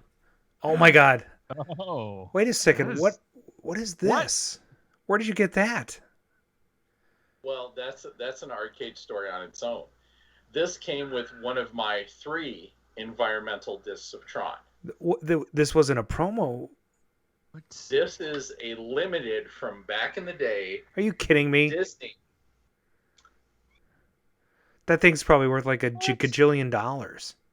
That's so awesome. That's got to be modern. That's not old. No. This is from back in the day. Wow. I call fake. Oh yeah, that's not Really? Fake. Yeah. Oh, Suck my left testicle. Yeah, that is not a 1982. That's got LEDs in it. No, that is not an LED. It's fantastic. I'll tell you that. That's pretty cool. Yeah, I was gonna say You've now destroyed Mark for the rest of the Mark is now on eBay. He's searching Craigslist. I have to. Yeah, exactly. Yeah, that's got to be like a 90s or 2000s thing. I need the parts. It's pretty cool. I like it. And I want to say this is number like 126. Nice. Like 300. Very, very cool. I love it. Yeah, I'll send you a couple of tokens. Well, I would love to have them. You can grab them when you come up and bring my games up. Speaking of which, bitch, you owe me money. This is true. I owe Brian money. It's a vicious circle. Ooh, here we go. Somehow I got out of it. Hey, I have that same cat. Torties are the best. They're really loyal and they are fuckers. In the middle of the... Don't mess with my Pixel. Yeah, mine's Vesper after the Bond girl. So, I love it. She looks just like mine. Although, I don't know where mine is right now. By the way, we haven't talked about Starfighter, so let's move on to that. Tron SDCC 2010 Comic-Con exclusive. That's what he has. It's 2010. Yeah. It's way older than that. I'm looking... Negative Ghost Rider. I'll bet you $10, man. Anyway, moving on to Starfighter. Let's talk about Starfighter because you. Yes. By the way, yours is not from 1982. Just so you know, your Starfighter is not from. It's not from 86 either. 81. No, it's not. All right, so tell us about this project because I mean, you kind of. This was a couple years ago now, right? I want to say about 5. Yeah. And it was actually done 7 years before that. It was the game was complete or the cabinet or mostly both. Okay. So I took a picture, I did an ad for those of you that pay attention to the Arcade Radio Facebook page. I did an ad where I took a screen grab from the movie. And there's a beautiful side shot of the cabinet, and you can actually see the controls a little bit. And on the left, there's a joystick, and on the right, there's a throttle.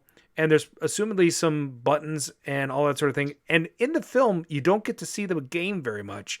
So tell us your process. Tell us how you got... All right, so the right is actually not a throttle. Okay, what is it? You have 2 joysticks. One that controls your targeting reticle, and one that controls the movement of the ship. Sure. So there's no speed up or slow down. Mm-hmm. So you can, the right-hand side, you can pull and move your ship in any direction. Yep. And then you can control all the turrets. Yep. Because the Gunstar has multiple turrets all over the ship. Okay. Sorry, what is... actually your question? The question is just how did you identify what controls went where and what did you source? All right, so one, you use the source material. So you use the movie as the Bible of what you're trying to build. Yep. And I modified the software. I did not design this software. I'm currently working on a reversion of that particular software. Sure. The original software was written by a guy named Doc of Rogue Synapse. Oh, yeah. Who is actually a doctor. Oh. And he has some original props and what they would call storyboards from the original movie. So he is the original designer of that software. Cool. And super, super nice guy, super cool. And if you get the 20th anniversary edition, they finally gave him a lot of credit because there's a section of the DVD that he talks about creating the software for that game. Very cool. I've been a fan of that for my whole life for many reasons. Like Alex, I grew up in a tiny little farming town where he grew up in a trailer park in the middle of nowhere, and we both wanted to escape from where we grew up. And like Will Wheaton, you were cut out of the movie completely. Funny enough, Will Wheaton signed my copy of Starfighter. Oh, that's funny. Really? What? Oh, that's awesome. Yeah. Yeah. Well, in one of the many things that I do, I'm also a comic book creator. So I get to attend a lot of the comic book conventions behind the scenes with the staff and stuff. So I get to meet some of the celebrities without all the crowds around. Cool. And I've gotten to meet quite a few people over the years of some of my favorite series. And it's been my pleasure. Yeah. Oh my God. Brian just... What the fuck did Brian do? I don't know. That's awesome. I didn't know you could do that. Wow. Now touchy is removed. Exactly. This is great. Oh, that was in Skype. That was in Skype. So there's two of them. There is a Comic-Con one, but there's also an old original one. Oh, correct. And so the Comic-Con one has a black base, and the original one has a blue base. I'm sorry. Were we talking about the cabinet? What are we talking about? The Tron. That right there. Yeah. That is an original. There was a reboot in 2010. Yes, mine is an original. Great. I believe you. Mostly. No, you doubted me at first. No, I found it for Mark. I still don't. I don't believe him. Anyway, so I want to know more about Starfighter. We were talking about Starfighter. So, growing up in the middle of nowhere, I was a little kid that was beat up all the time because I was smart, and I thought college was another 4 years of expensive where you paid people money to go and get beat up, and that just didn't sound like anything interesting to me. So I joined the military when I was 16 under the delayed entry program, and at 17, when I graduated a year ahead of time, I enlisted in the submarine service. Wow. But one of the driving factors in that was there was a line in the movie where Otis, who owns the convenience store / trailer at the top of the hill with the Gunstar game. Yep. He says, when your chance comes along in life, you grab on with both hands and you hold on tight. And that really, really stuck with me. Yeah. And if I wanted to change my life versus what all my friends were doing, like Alex, I had to do something really different. And that's how I've kind of lived my life ever since. I enlisted in nuclear submarines. I worked with SEAL Team 1, the SEAL Team 5, the Central Intelligence Agency. I made it to 32 different countries in the next 4 years and had some of the craziest adventures. And I am 7th generation military, so I had a little bit of knowledge before I went in, but nothing compared to what I gained afterwards. Sure. But that piece of wisdom to when the opportunities present themselves, to hold on to them with everything you have and making them your own, that's what really drove me to the adventures I had up until this date. So Starfighter as a movie really impacted what I wanted to do with my life and what I wanted to see, and I can't say I've been disappointed since. That's really cool. I have a different respect for that movie, and I love that you picked that quote out, by the way. That's pretty sweet. I'm also a tech engineer. I work I'm a cloud administration orchestration engineer. I've been in IT for 26 years. But that movie in particular, and we were talking before the show, I mean, it was groundbreaking in its computer effects. Minnesota-based Cray was the computer system that they used to generate the ship images. And I think they used all of 12 or 14 minutes of footage in the film, something like that. But they in the DVD extras in the 90s or 2000s, whenever they came out with that awesome DVD, they really documented all that stuff, and it was one of the first examples of full 3D motion where they actually used the ship. Like in Tron, up until that point, Tron had used a lot of animation, and there was hardly any computer animation in Tron. A lot of it was hand drawn and married up with the computer footage, and so they had even less footage, I think, than Starfighter did in the final days. But let me ask you this: you know the one movie that beat them both to market? For computer. The first. You're gonna Star tell Trek me. 2. He is correct. Star Trek II: The Wrath of Khan. Yes. With the Kobayashi Maru. Planet, the Genesis planet. Oh, the Genesis planet, right? Which became part of. The first computer animation used in a movie. And then. And that was 3 to 6 months before both of the other two movies. And then it was stolen and used in a Laserdisc game later. It is true. What's the name of the game? What, the Laserdisc game it Yeah, was used on? yeah. I Brian. would say not Yeah, Astron Belt. Astron Belt. Astron Belt. Yep, Yeah. because they used Battlestar Galactica clips. They used the clip from Star Trek 2. I mean, they ripped off so many properties. Cheap bastards. Yep. And didn't they get their pantsuit off too? They did. Yeah. Somebody noticed. Yeah. That game is like the one Laserdisc game that is always converted.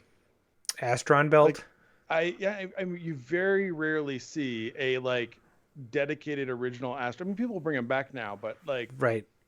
But yeah, there's hundreds of Gallaghers, and so I don't. It is in Dexter. Have you seen the Gallagher Laserdisc? Am I not? No. No. Oh my god. Well, you want to know obscure Laserdiscs? Yeah. I know where the only two, one of the Olympic Laserdisc games are. Oh. So I have a question about the Starfighter cabinet. Can we get back to the Starfighter? Okay, right. Okay. Focus. So the last Starfighter cabinet, Rogue Synapse has a picture of a cabinet. I'm assuming it's yours. It's a beautiful cabinet. I don't remember seeing the bottom of the cabinet in the film. It looks like it's a Return of the Jedi or a Havoc. It's very close to that. And what was the third asteroid game? Blasteroids. Blasteroids. Yeah. Very similar to Blasteroids. Okay, but that top is really top heavy. So is that how it was in the film? Yes. Okay. But in the film, the only thing in the cabinet was the monitor. Everything else was off a VHS loop. Sure. That makes sense because. And that comes straight from Lance Guest's mouth. Yeah. Alex Roper. Yeah. Who I always confuse with the guy that played young Kent in Superman. And I think he gets accused of that Not occasionally. even close. Yeah. Mark, whatever his name is. Yeah. Okay, so you build this cabinet. I can't remember. Is it a? Yeah, it is a widescreen game, or it's a it's a horizontal mounted arcade monitor in there. Right. Correct. Yeah. Correct. And so now, does yours have a CRT, or is it's got to be running LCD? No, mine is running an LCD, and here's the two reasons for that. I've got a bunch of 25-inch monitors, but for forward compatibility, it was better to put the LCD in. Also, weight-wise, because with that Sure. 25-inch CRT, that thing is top-heavy like you could not believe. And by the way, So if you get somebody jerking on the joysticks too much, it could actually fall over on top of that. and by the way, the cabinet in the film is weathered, probably on purpose to make it look like it's been in the trailer park a little while. Right. But your cabinet is immaculate. Yeah, it's off factory fresh. It is. Correct. I'm gonna pop this into the chat. This is the Rogue Synapse one, but this must be your cabinet. There's only one in existence, right? No, right now there are 4. Oh, did you release the plans, or how did that work? No. Rogue put out the plans for the cabinet, Oh, okay. but I was the first one that actually completed his plans. His cabinet is the one that was used on the DVD special. He bought that cabinet and copied it. The one for the movie, there are two trains of thought on this. A few people, which I will not name, say that it was saved. Everyone else says it was destroyed. Okay. But according to Lance, the cabinet that was originally in the movie was made out of this really cheap wood, because the first thing he said when he touched mine was, wow, this is really nice.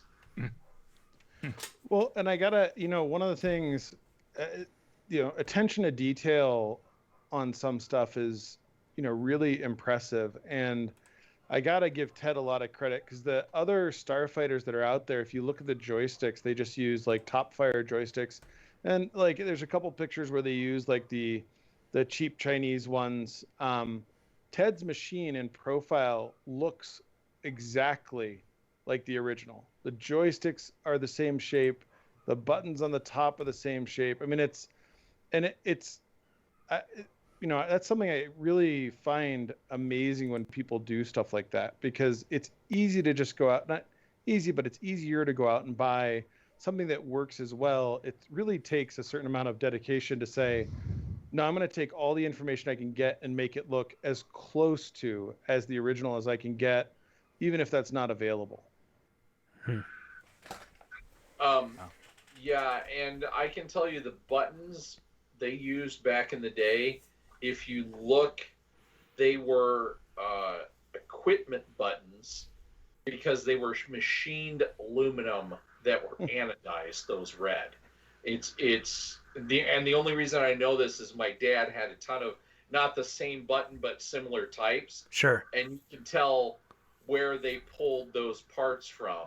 Like, if you look really close at the movie, it uses, even though it was a non-functional cabinet, it uses Wicco centering grommets that you can see in the film.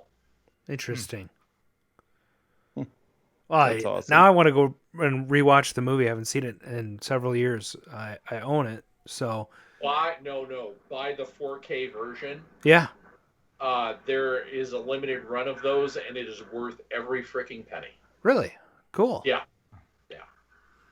I think I have the 4K digital version, but it's probably, not as good because it's not from the source and it's compressed for whatever, Exactly. Yeah, exactly. But yeah, I mean, it's like Tron. I probably have like 18 copies of Tron from buying that as I have like 18 Tron arcade games. You probably have 18 Tron VHS tapes now. Keep using those words. I do not think they mean what you think they mean. Oh. I mean, Mark is seriously shopping on eBay right now. He's like, well, I gave him you can see it in his glasses. You can see it in his glasses. It's porn. What are you talking about? Come on. It's work. It's not. I'm not shopping on eBay. It's porn. Trust me. It's porn. No, Honey, I'm not buying another game. I think he said work. Not in this lifetime. Work and porn, aren't they the same thing? And Mark winced behind his glasses on that one. So, Ted, of all the cabinets that you have, and you have some pretty amazing cabinets. I mean, you've got an Inferno there behind you. I know you've got a Chasm out in the garage. I mean, you really have an impressive collection. As you said, you were buying back in the day. What was the cabinet you bought that you were like, or that you picked up, whether it was free, bought it, that you were like, I can't believe I found this, and it was like, the crowning jewel of the ones you've got? All right. Well, Brian, you've known me well enough to know that I don't throw the big dick out often.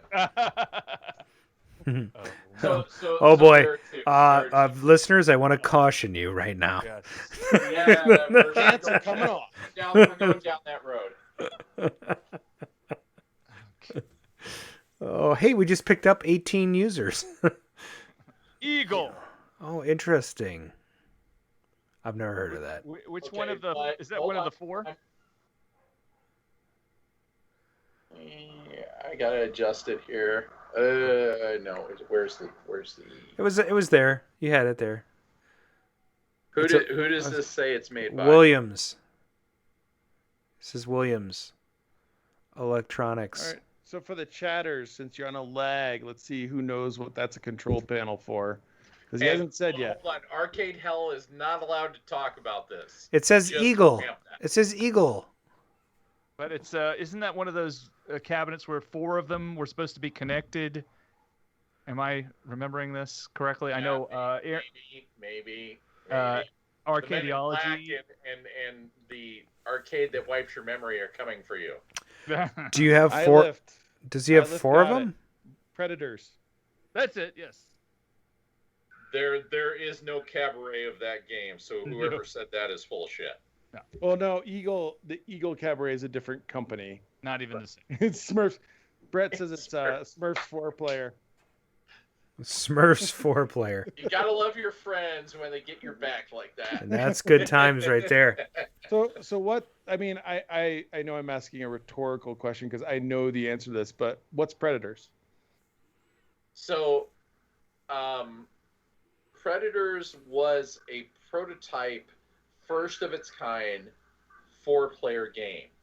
Not 4 people at the same cabinet, 4 people at different cabinets playing an interlake game that played against each other or against the environment. Did it use token ring?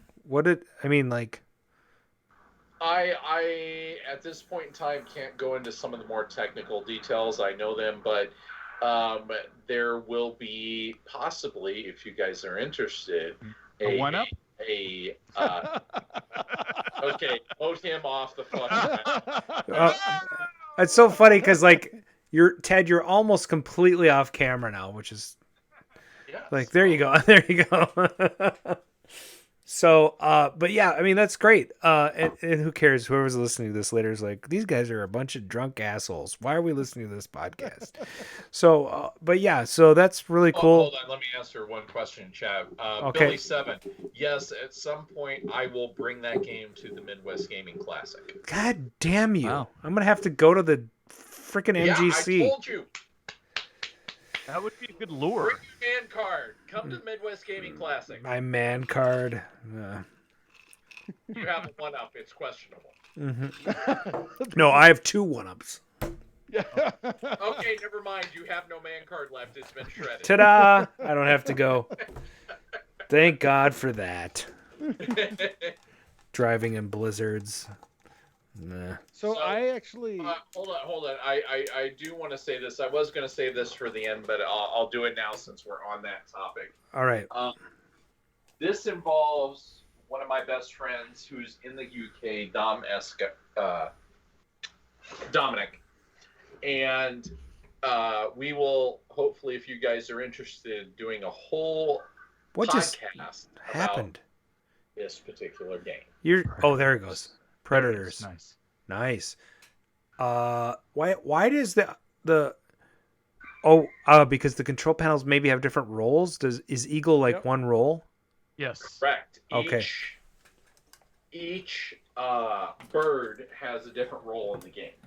So there's probably a hawk and But we're that's all you get for today. That's all you get for today. Yeah. So back to Starfighter. I know my buddy Aaron has a Predators cabinet in storage. I don't know which one it is, but it's me, a Mario. I think he's in touch with you. In Texas? Yes.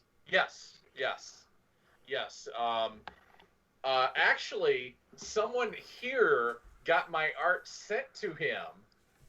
What? Hold on. I gotta go this. Yeah, this is great. Get through you guys. For about 2 weeks, I was in possession of this art. Oh, what? Yeah. Aaron. Oh, right. That's right. Aaron Sanders, your buddy, my buddy, was gonna send me some stuff for an Arachnid Super 6 Plus 2 dart game that I have, and he had parts laying around, and he's like, I'm never gonna do anything. I'll send them to you. And one day this tube shows up, and it's and I'm like, okay, cool. This must be some of the Arachnid art, and lo and behold, it's what Ted is holding up right now. It's the Turbo Sub artwork, which I'm like, what the hell is Turbo Sub? Right. Get this phone call. Yeah, so I called. Well, first of all, I messaged Aaron. I'm like, did you mean to send me some Turbo Sub artwork? He's like, oh God, no, that was not. That was supposed to go to Ted Hooper. I'm like, okay. So I knew that Brian knew Ted, so I was like, I was like, I got Ted Hooper's Turbo Sub artwork. And then Brian messages Ted and says, I think I messaged you and said something like, "We have your Turbo Sub hostage." yeah, no, Brian claims that I've got your artwork and you're never getting it. It was like a very threatening message. And as Brian well knows, I would immediately be in my car, pulling in a GPS satellite, going, "How soon would you like to die?" Okay, here's a question that is just, God damn it, that's an awesome sound effect. So, I got to tell you, there's one question I've been dying to ask you for the last 15 minutes. What's your favorite sub movie? Hunt for the Red October or Das Boot. I'm sorry, which was the second one? Das Boot. Das Boot. Yeah, okay, that's good. Yeah. Classic 80s films. Well, actually, Hunt for October is 1990, but yes. Are you sure? 100%. But yeah, and then there's Crimson Tide, which is decent. Crimson Tide sucks balls. Oh, from a technical standpoint? From somebody who's lived that life, that never would have happened. Right. What about U5? And climbing through the air ducts. Yeah, right. U571. Oh, yeah. They What have about so many air ducts. U571. Tell you, watching submarine movies with you must be like. U571 was awesome. I actually really isn't that the one that Bon Jovi had a part in too? Yes, he did. Yeah, but he dies yeah, excellent. In that yes. And a quick side note, I'm a big fan of submarine movies, but the Navy in general. My grandpa was in the Army Air Corps, and when they transferred his unit, they put him on a sub, and the sub went under attack. There was this, I don't know why they were being transported in a sub. That's a little odd. It's very odd. He said, I don't know, for whatever reason, they were on this sub and they were, and so they're not regular personnel. And so they're restricted to crew quarters, right? And then the sub comes under attack. Well, when a sub goes under attack, they lock everything down, right? Mm-hmm. I mean, like they ballast off parts of the ship. Isn't that true? Well, now is this during World War II? Yeah. Oh. No, because at the point of it depends on how deep they are. Sure. And I'm assuming since they had the extra passengers, they were overloaded as far as crew complement. Probably, yeah, because they would have had to. So no, at that point, I mean, you have a straight run between the aft of the ship and the front of the ship. Okay. So there's nobody would have been like cordoned off into a crew quarters. Well, the only thing they would have done is told the non-sub guys, get in the bunk, get the fuck out of the way. Right. Stay out of the way till we're done. Would they lock the doors on them? No, there are no doors to lock. Okay, that's interesting. Well, if you want to know, look at that. It's not an American example, but it's a German example. Go to the U505 website for the Museum of Science and Industry. Okay. It will show you the layout of the ship. All right, total sidetrack. Sorry about that. I'm just a bit. That's okay. I'm a sub nut. And Clancy writes very technical. So if you read his stuff, he was allowed access to a lot of people or a lot of information that normal people weren't. Yeah. So the books, if you ever want to read like what is more accurate to like sub life, read the actual Hunt for Red October book. The movie is good, and they avoid technical stuff, but it's pretty cool. Well.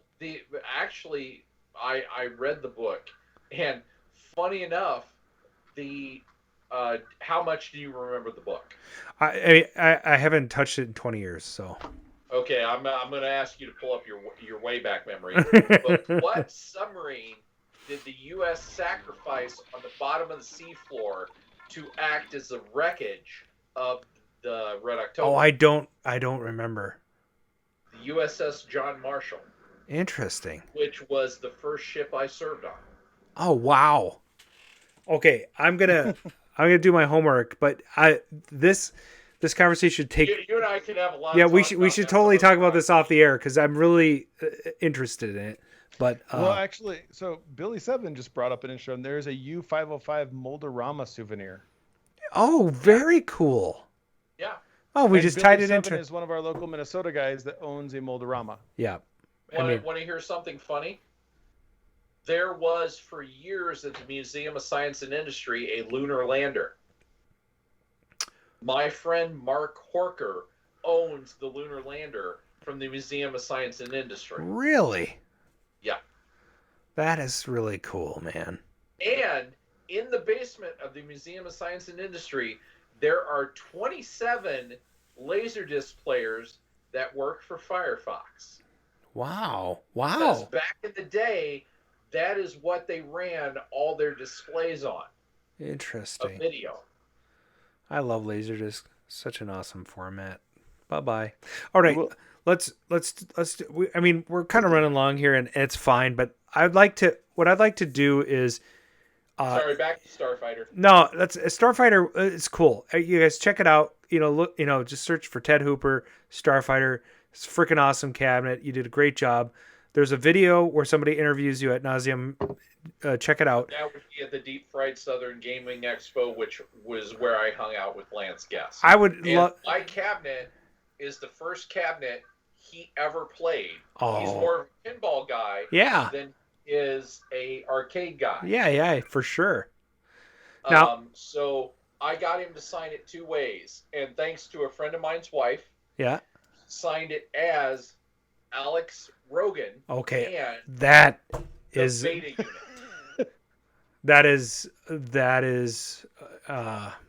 That's how you want him to sign it, really. That's pretty cool. What did the wife have to do? Nothing, because I took an extra DVD and had him sign it for her. So I did something similar with Michael Sheard. So for those of you that don't know who he is, he was in multiple Doctor Who episodes as an antagonist and whatever. He played Admiral Ozzel. Who's the other guy in the chat with us here? That's not here right now. Mark. Yeah. So, well, I didn't know his real name. Yeah. So Mark's microphone looks like the thing from Jabba's Palace. It does I totally. Just really had to say that. Yeah. So anyway, Michael Sheard also played Admiral Ozzel in Empire Strikes Back. He's the guy that gets choked to death by Vader, and then Admiral Viet takes over. You are now in command, Admiral Viet. And then one of my favorite roles that he ever did is he plays Hitler in The Last Crusade. And so I bought at a convention. Thank you for joining us now. Yes, exactly. One of my favorite roles is Hitler. No, Michael Sheard plays this character in Indiana Jones and the Last Crusade.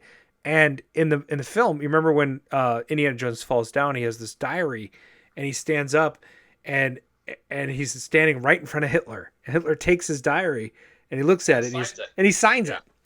So I bought a leather diary at a convention that Sheard was at, and I drew several, and I wrote several pages of the diary out looking for the Grail with drawings and things like that. And then I asked him to sign it as Adolf Hitler. So it has Michael Sheard's Adolf Hitler signature in the. Oh my God! In it, there is so much yes in that statement right there. Now he also signed his book for me, and he did sign a different page with his real name. But the whole point was just for to him for the sign as the character. It's and also my girlfriend is Jewish, so I don't know if I've ever told her this story. Sounds familiar. I have that. I have the same hat. Hold on. Yep, I have the same exact hat. This hat has actually been to 32 different countries. That is great. Whoa. That's awesome. My hat is identical to that, but has been to one state. Damn. I bought this in 1990 before I left for the first Gulf War. Oh wow. Indiana Jones 5, as long as we're talking about it. Fuck Kathleen Kennedy. Really? Really? Kill her with fucking fire. Really? Yes. bitches is in a Star slightly- Wars. I am so scared what she's going to do to Indy. Oh, I love Mandalorian. Man. After part 4, I don't think that they can. She had She had nothing to do with the Mandalorian. That was all Jon Favreau and his partner. And I will say, I will take credit for converting Ted to watching Mandalorian. So I have his Disney password. What about Loki? Just so you know, she greenlit all the shit that they use, though. She's. No, she did not. She was hands off on the Mandalorian per Jon Favreau's request. Huh, interesting. Yeah. There's so much. In fact, hopefully, she's getting the boot from Lucasfilms. I don't know about that. She's been involved with Spielberg for so long, since E.T. So there's no way that relationship's going away. Really? You know how much money they lost with the last 3 Star Wars films? No, because they made the way a ton of money. They treated the original characters. Well, I mean, really, Luke is a hermit who hates everyone and tried to kill his nephew. Really? I would try to kill his nephew. Yeah, me too. Hold on, I'm checking. How much money was lost? Hold on. There's an article. And look how many toys sold. But I mean, how do? Oh well, that's because I don't know. These are 2 billion films. I'm not seeing. Yeah, I mean they made a ton of money. Yeah. Not near what they should have. I think that's. I mean, you so you get into this. This is one of the interesting things. The highest grossing film of all time didn't make enough money. Okay. It was not. Hold on, that's Avatar followed by Avengers Endgame. Okay. Oh yeah. So what's interesting though is that, and I think this plays back in arcades well, you have people who are dedicated to the classic structure, and you have new people entering into things, and it's like, are the new movies a one-up version of the originals, where they kind of make it something that plays? I just don't even want to have this conversation, really. I mean, no! You opened that Pandora's box. No, I did not. You're the one that said Kathleen Kennedy's a bitch. I did not say that. It's like we just got clicked off Twitch. Yeah. Oh, by the way, Disney just bought Twitch and fucked us in the ass. Hold on, let me stick this in chat, right? Hey everybody, thanks for listening in on the Double R. Oh, and by the way, and I actually right there. Oh, look at that. 2D Con is coming up in August. Lowest profit of Star Wars ever. I didn't mention that never mind. Check it out on 2dcon.net and join us. By the way, we have a never mind. Don't go to our Patreon page. Don't mess with my Star Wars, man. Just don't. By the way, there's 3 Star Wars movies. So if you have a problem with anything that came after the 3rd one, then you have a problem. Oh, I see. Yeah. Oh. Does he want the mute button? Yeah. Oh yeah. Really? See if you can do it. Yeah. No, I'm a big fan of the original 3. I agree with you. I will say one of the most the 3 that came after by Lucas were too special effects heavy. Christian Hayden was a whiny little bitch, not due to his acting, but due to the fact of Lucas's bad dialogue. So both Kathleen Kennedy and Hayden Christensen, they should just go to the same island. Is that it? No. Hayden Christensen does not deserve the hell that Kathleen Kennedy does. You just you hate women. Is that it? So the best, my best and most memorable experience in a Star Wars film was sitting next to my son when Han Solo died. Why? And he broke down in tears. I would too. And I knew I had done something right, that this kid had this attachment at the age that he was to Han Solo. Yeah. And he looks at me and he's just sobbing, "Why, Dad? Why? Oh my God." And we're sitting in the front of the movie, and the rest of the movie theater, this really emotional scene, starts laughing, because I mean he's literally having a breakdown. Yeah. And he's like, "This can't be going on." Right. And it was so I will say that is the most. I went to see Empire Strikes Back with my father. I mean, I remember that, but that was the moment of Star Wars films where I'm like, this is. I've done something right in my life. Did it See, right. the worst thing is, so like I went to the first James Bond film I ever went to with my dad was A View to a Kill, and it's probably the worst James Bond film of the entire cheesy, series. but hilarious. I love it. And because of that, I love it because it was the first film that I saw with my dad. But like it's like you know, these new films have an impact on kids that that are, it's different. It's not our, and actually when Return of the Jedi came out, I remember all of the older kids thinking those Ewoks are the dumbest things, and that is the dumbest movie ever made. And I got to tell you, Star Wars has always been controversial, period. Someone's always upset at Star Wars, period. Right. You know. So somebody let the Ewoks into the chat. I see some Florida character showing up. Let them on fire. Yeah. So we should let Ted talk. So the latest project he's done, going back to Starfighter. Before we go, Ted, like, I mean, this is pretty amazing. I know what you're holding, but tell us what you're holding. So this is part of a 3D printed 1/18th scale, and for those of you who don't know what that is, that would be 80s G.I. Joe scaled Gunstar. Very cool. How'd you get the metallic? Is that paint after you print it? No, that is the material it's printed in. Oh, cool. It looks like aluminum. It is a metallic silver, and to give you a little scale reference, reach over here. Oh my god! That's the Walmart exclusive X-Wing fighter. Correct.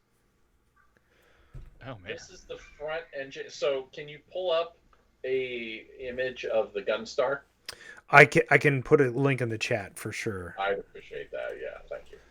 But yeah, that's So the Gunstar is going to be about this big compared to the X-Wing. Yeah, I'm gonna put a let's find a good picture of that thing. That is the front cone of the ship before This is the front cone. Hold on. Yeah. That is the front cone of the engine housing. Yeah. So give me a second. I'll go grab the front cone. For the chat, for those of you that are left in the chat, here you go.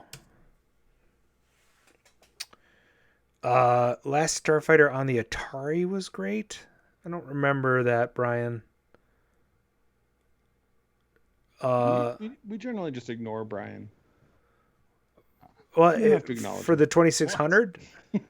Oh, he says got him. He got me. Oh, look, our guest left. I'm having flashbacks to like. I'm having. There's a lightning storm outside. I'm hoping I'm gonna be all right here. We'll see how it goes.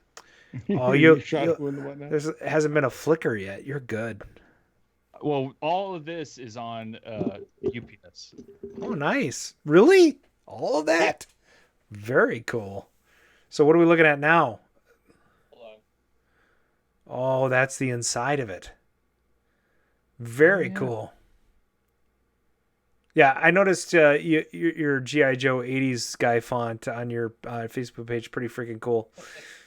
So you must have been a G.I. Joe fan when you were a kid.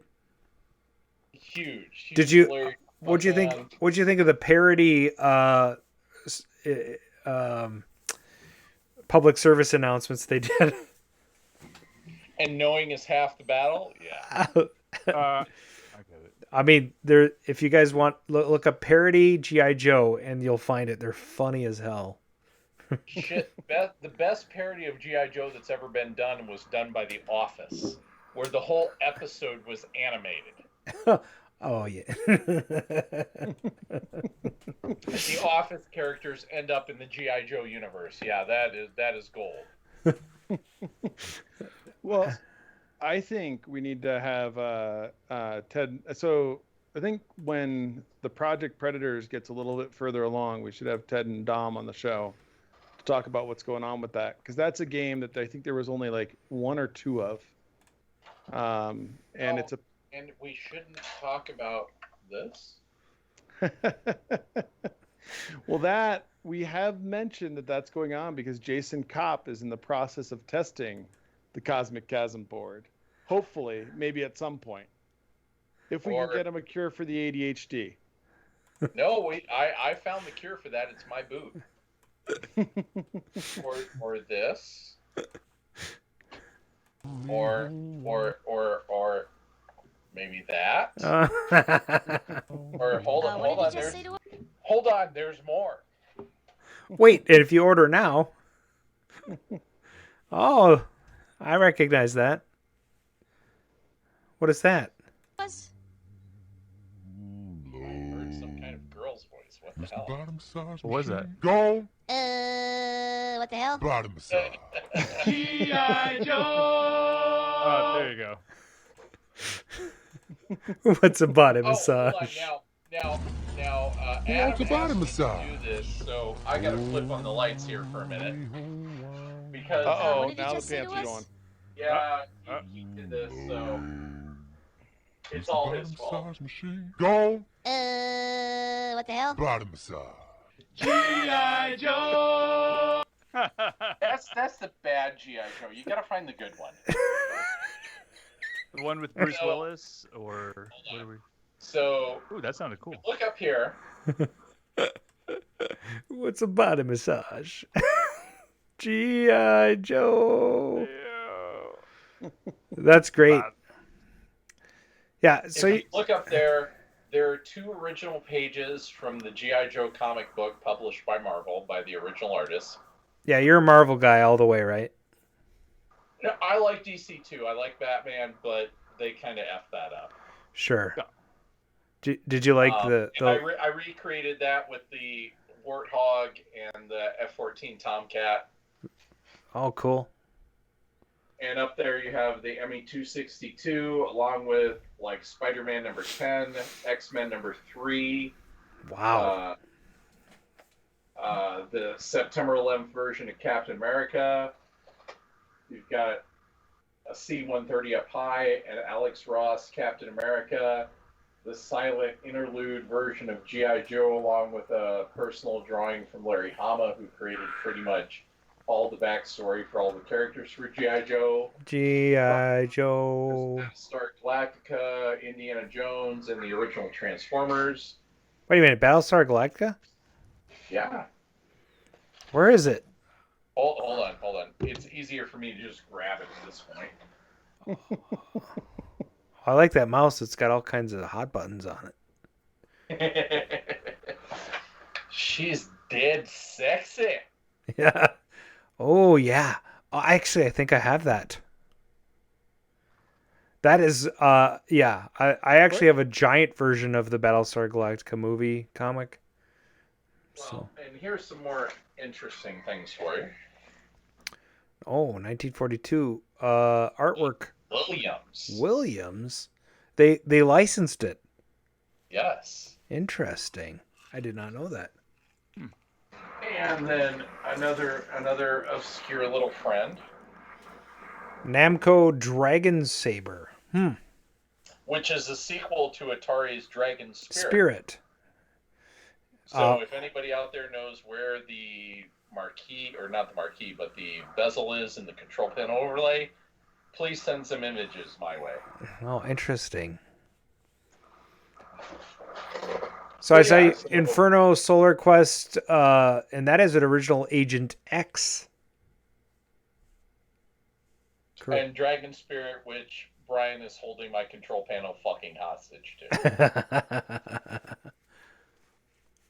The Agent X, for those that there's don't... wonderful mural by, let's see, I gotta wait for that. Mech Warrior 2, I see it. Windows 95. The original 13 from G.I. Joe, Mech Warrior 2. And about like a bazillion and a half. Is that an Enterprise stuck in there? Where? Right on the shelf there. Starship Enterprise. Zoom in. Oh, hold on. There's a Captain Kirk in his command chair. Yeah, go to the right. There's like an Enterprise hull there. Oh, that's funny. Oh, that's not funny. Well, I have a complete actual Captain Kirk's command chair from the original Enterprise for my office. Okay. It's been great having you on the show. I seriously, this has gone way longer than I expected it to. I think you should hang out with us more often, man. You got it. I'm happy to. You have plus you're. Hold on. And do you remember the console system? Yes. The TurboGrafx 16. Yes, I do. Here is the arcade version. What did they run on that stuff? Hold on. Oh, interesting. I can't read it, but what PC? I recognize that. Engine. PC Engine. Yeah. A friend of mine took his and built a console box around it. Well, this is actually the limited arcade version kit sold out of California. Nice. And can you play the TG16 games on it? You could only play the. Come here, baby girl. Yes, we know, but no. It's a tortie again. I gotta go find mine. She is in the middle of everything. You could only play the Japanese versions. Okay, interesting. So it was licensed under the TurboGrafx 16, but it could only use the It wasn't region modded to run the North American version. It's region locked to Japan. Interesting. Huh. But it was sold in the States. That was perfect because then you didn't have anybody copying the games. True enough. But so back to this real quick. Yep. So this is a 1/18th scale Gunstar, so G.I. Joe scaled. So it will actually fit the figures and be bigger than the Sky Striker or the F-14 or the really ginormous X-Wing. I like that X-Wing, but it doesn't open, right? You can't open the cockpit on that thing? I actually have the kit to put that all together. Okay. Yeah. I Walmart had some pretty cool Star Wars exclusives for a while. I picked up the Wedge Red 2. Yep. And they had a giant Millennium Falcon, if memory serves. Yeah, that one wasn't quite right. Yeah. It was close. But it's better than the Kenner one. By far. Yes. But the Kenner one was cool because you could put figures in it and details. So, well, listen, Mark had to go rescue his dog. We can't. What's going to happen? We're going to close the show out with Mark not here? We get it. We can do it. You can do it. All right. Well, so I'm going to bring up my show notes and I'll give him a couple seconds to see if he shows up here. But it's way past his bedtime, And by the way, in chat, hey, I lived. That's in progress. Ted, have you seen his video vendor TikTok stuff? So that picture that's up right now, it's basically it's a red box, but it does VHS tapes. Hi. It uses like almost all exclusive arcade hardware from back in the day. So like the coin, That's awesome. The coin boxes and the green screen, and then it's got like a couple of motherboards and transport mechanisms that he's repaired. How many of us saw ATMs like that? Oh yeah, for sure, yep. Right? Back, yeah, that's crazy. So I just want to say this has been a very interesting show. I mean, right, Brian? We've been all over the place. It's been awesome. Thank you. Yeah, thank you. Thanks for coming on the show tonight. It was stick around after the outro, and we'll send you off proper. So, I gotta say, that's it for the double R's. That's Arcade Radio. 2DCon is coming up in August. Check it out at 2dcon.net. Oh yeah, the 2D cons, and not 2D, but 2D. Con. Right? Yes. Check out our website, arcaderadio.com. That's for all the latest social media and swag links, plus past episodes. Call and leave comments on our sign and our phone number for voicemail 612-548-GAME. That's 4263 for those of you who don't know the little letters on the numbers. You can pick up some Arcade Radio swag over at teespring.com or consider supporting our Patreon campaign over at patreon.com/arcaderadio. Subscribe to our Twitch channel and click the notification symbol so you know when we're streaming live. If you like what you're hearing, consider dropping a 5-star review on Anchor, iTunes, Spotify, Twitch, wherever you listen to our podcasts. And that's going to be it for tonight's show from the Arcade Radio team. We hope you had a blast because we did. We'll all see you in the next episode. All right. Party on. Is this where the pants come off? Oh, wait, somebody's pants are already off.